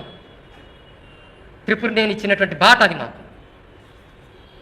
కనుక మిత్రులారా, ఆయన ఒక వైతాళికుడు. సమాజాన్ని, నిద్రపోతున్న సమాజాన్ని తట్టిలేపి ఒక కొత్త దృష్టితో సమాజాన్ని చూడటం నేర్పి ఆర్య ద్రావిడ సిద్ధాంతానికి అక్కడ ఇదిచ్చి సిద్ధాంత స్థాయిని ఇచ్చి మనం అందరం ద్రావిడ జాతుల వాళ్ళం, ఆర్యులు కాదు మనం అని చెప్పాడు ఆయన. సంస్కృత భాషను వ్యతిరేకించాడు ఆయన తన సూతపురాణంలోనే. సంస్కృత భాష అది ఎలా వచ్చిందనేది కూడా చెప్పాడు. కనుక అది మనకు అవసరం లేదు, మనం అచ్చమైన తెలుగు వాళ్ళం. వీరగంధము తెచ్చినారము వీరుడెవ్వడ తెలుపుడి, పూసిపోదుము మెడను వైతుము పూలదండలు భక్తితో అని చెప్తాడు కదా. ఎవరున్నారు మీలో హీరో ఎవరో చెప్పండి, మిమ్మల్ని మేము ఓన్ చేసుకుంటామని చెప్తాడు ఆయన. ఆ పాపులర్ అయింది ఆ వీరగంధము తెచ్చినారం అనే సాంగ్. ఎంత పాపులర్ అయిందంటే స్వాతంత్రోద్యమ కాలంలో చాలామంది ఆ పాటలు పాడుకునేవాళ్ళు స్టేజీ మీద. అంత పాపులర్ అయింది. తెలుగు వాళ్ళ గురించి, తెలుగు ధనం గురించి, తెలుగు భాష గురించి, తెలుగు సంస్కృతి గురించి ఆయన రాసిన పద్యాలు, కవితలు ఉన్నాయి. ధూర్తమానవ శతకం రాశాడు. ఆ ధూర్తమానవ శతకం వ్యంగ్య శతకం. ఒక పక్కన దేవుణ్ణి తిడతాడు, మళ్ళీ తిట్టినట్టు ఉండదు ఆ ప్రతి పద్యంలో కూడా. అట్లాగే కుప్పుస్వామి శతకం రాశాడు. జాగర్లముడు కుప్పుస్వామి అనే అతని మీద రాసిన శతకం అది. ఆ కుప్పుస్వామి శతకం ఆయన ఉన్నాడు. ఆ జాగర్లముడు కుప్పుస్వామి కవిరాజు గారు ఉన్నప్పుడు ఉన్నాడు ఆయన. చీరాల్లో ఉండేవాడు. ఓసారి పెరియార్ రామస్వామి, మొట్టమొదటిసారి పెరియార్ రామస్వామి 1942లో మన తెలుగు ప్రాంతానికి వచ్చాడు, ఆంధ్ర ప్రాంతానికి. అది ఎందుకు వచ్చాడు? రావిపూడి వెంకటాద్రి గారు, మీకు తెలుసు, కవిరాజు శిష్యుడు ఆయన. ఆ రావిపూడి వెంకటాద్రి గారు కవిరాజాశ్రమం పేరుతో ఒక స్కూల్ పెట్టి, ఆ స్కూల్లో వార్షికోత్సవం జరుపుతున్నప్పుడు, ప్రథమ వార్షికోత్సవం జరుపుతున్నప్పుడు పెరియార్ని గెస్ట్గా పిలిచాడు. గెస్ట్గా పిలిస్తే ఆయన వచ్చాడు. వస్తే ఆ సభలో ఇప్పుడు నేను ఇందాక చెప్పినటువంటి త్రిపురనేని గారి శిష్య పరంపర, కొత్త సత్యనారాయణ, ఏటుకూరి వెంకటనరసయ్య, కొండవీటి వెంకట, వీళ్ళందరూ ఉన్నారు. వాళ్ళందరూ తెలుగులో పద్యాల రూపంలో ఉపన్యాసాలు చెప్పారు. గ్రాంధిక భాష వాడుతూ చెప్పారు. రావిపూడి వెంకటాద్రి గారు కూడా మంచి కవి. ఆయన కూడా ఉపన్యాసం సంస్కృత పదాలతో మాట్లాడాడు. ఎందుకంటే వాళ్ళ గొప్పని నిరూపించుకోవటానికి. పెరియార్ లేచి మాట్లాడుతూ, మీరు తెలుగే మాట్లాడారా అన్నాడు. అవునండి మేము అంటే, మీరు మాట్లాడేది తెలుగు కాదు, తెలుగుకు వ్యతిరేకమైన భాష అది అని అచ్చమైన తెలుగులో ఎలా మాట్లాడాలో పెరియార్ మాట్లాడి నిరూపించాడు. ఆయన తెలుగులో మాట్లాడాడు ఉపన్యాసం మొత్తం 2 రోజులు అచ్చమైన తెలుగులో. ఈ విషయం నాకు రావిపూడి వెంకటాద్రి గారు స్వయంగా చెప్పారు. ఆయన నేను ఇంటర్వ్యూ చేశాను 2017లో. ఆయన ఇంటర్వ్యూ చేసినప్పుడు ఈ క్వశ్చన్ వచ్చినప్పుడు చాలా చక్కగా మాట్లాడాడు పెరియారు, అచ్చమైన తెలుగులో మాట్లాడాడు, నేనే ఆశ్చర్యపోయాను అన్నాడు. అది నిజంగా పెరియార్ ఇచ్చిన స్ఫూర్తి ఆయనలో చాలా ఎక్కువగా ఉంది. ఆయన హేతువాదిగా మారటం వెనక పెరియార్ ప్రభావం ఉంది వెంకటాద్రి గారికి. అది ఆయన చెప్పుకున్నాడు ఇంటర్వ్యూలో. ఎందుకు చెప్తున్నానంటే ఇదంతా కూడా తెలుగు ధనం, తెలుగు సంస్కృతి, తెలుగు భాషని కాపాడుకోవటం అనేటువంటి దాని మీద త్రిపురనేని దృష్టి పెట్టాడు. ఈవేళ అదంతా లేదు మనకి, ఆ వాతావరణం లేదు ఇక్కడ. తెలుగు భాషనే లేకుండా చేయడానికి, మీడియంనే తొలగించడానికి ఇవాళ పాలకులు ప్రయత్నం చేస్తున్నారు, తెలుగు భాషను లేకుండా చేయటానికి. ఇలాంటప్పుడు మళ్ళీ త్రిపురనేని తెలుగుని తీసుకురావడానికి మనకు అవకాశం ఉండాలి. త్రిపురనేని తెచ్చిన తెలుగుని గురించి, తెలుగు భాషాభిమానాన్ని గురించి చెప్పాలి. కనుక తెలుగు అనే ఒక ప్రేరణ, తెలుగు భాష, మనం తెలుగు వాళ్ళం అనే ఫీలింగ్ మనలో చచ్చిపోతే ఇక మనం చెప్పుకోవటానికి మన ఉనికి ఉండదు.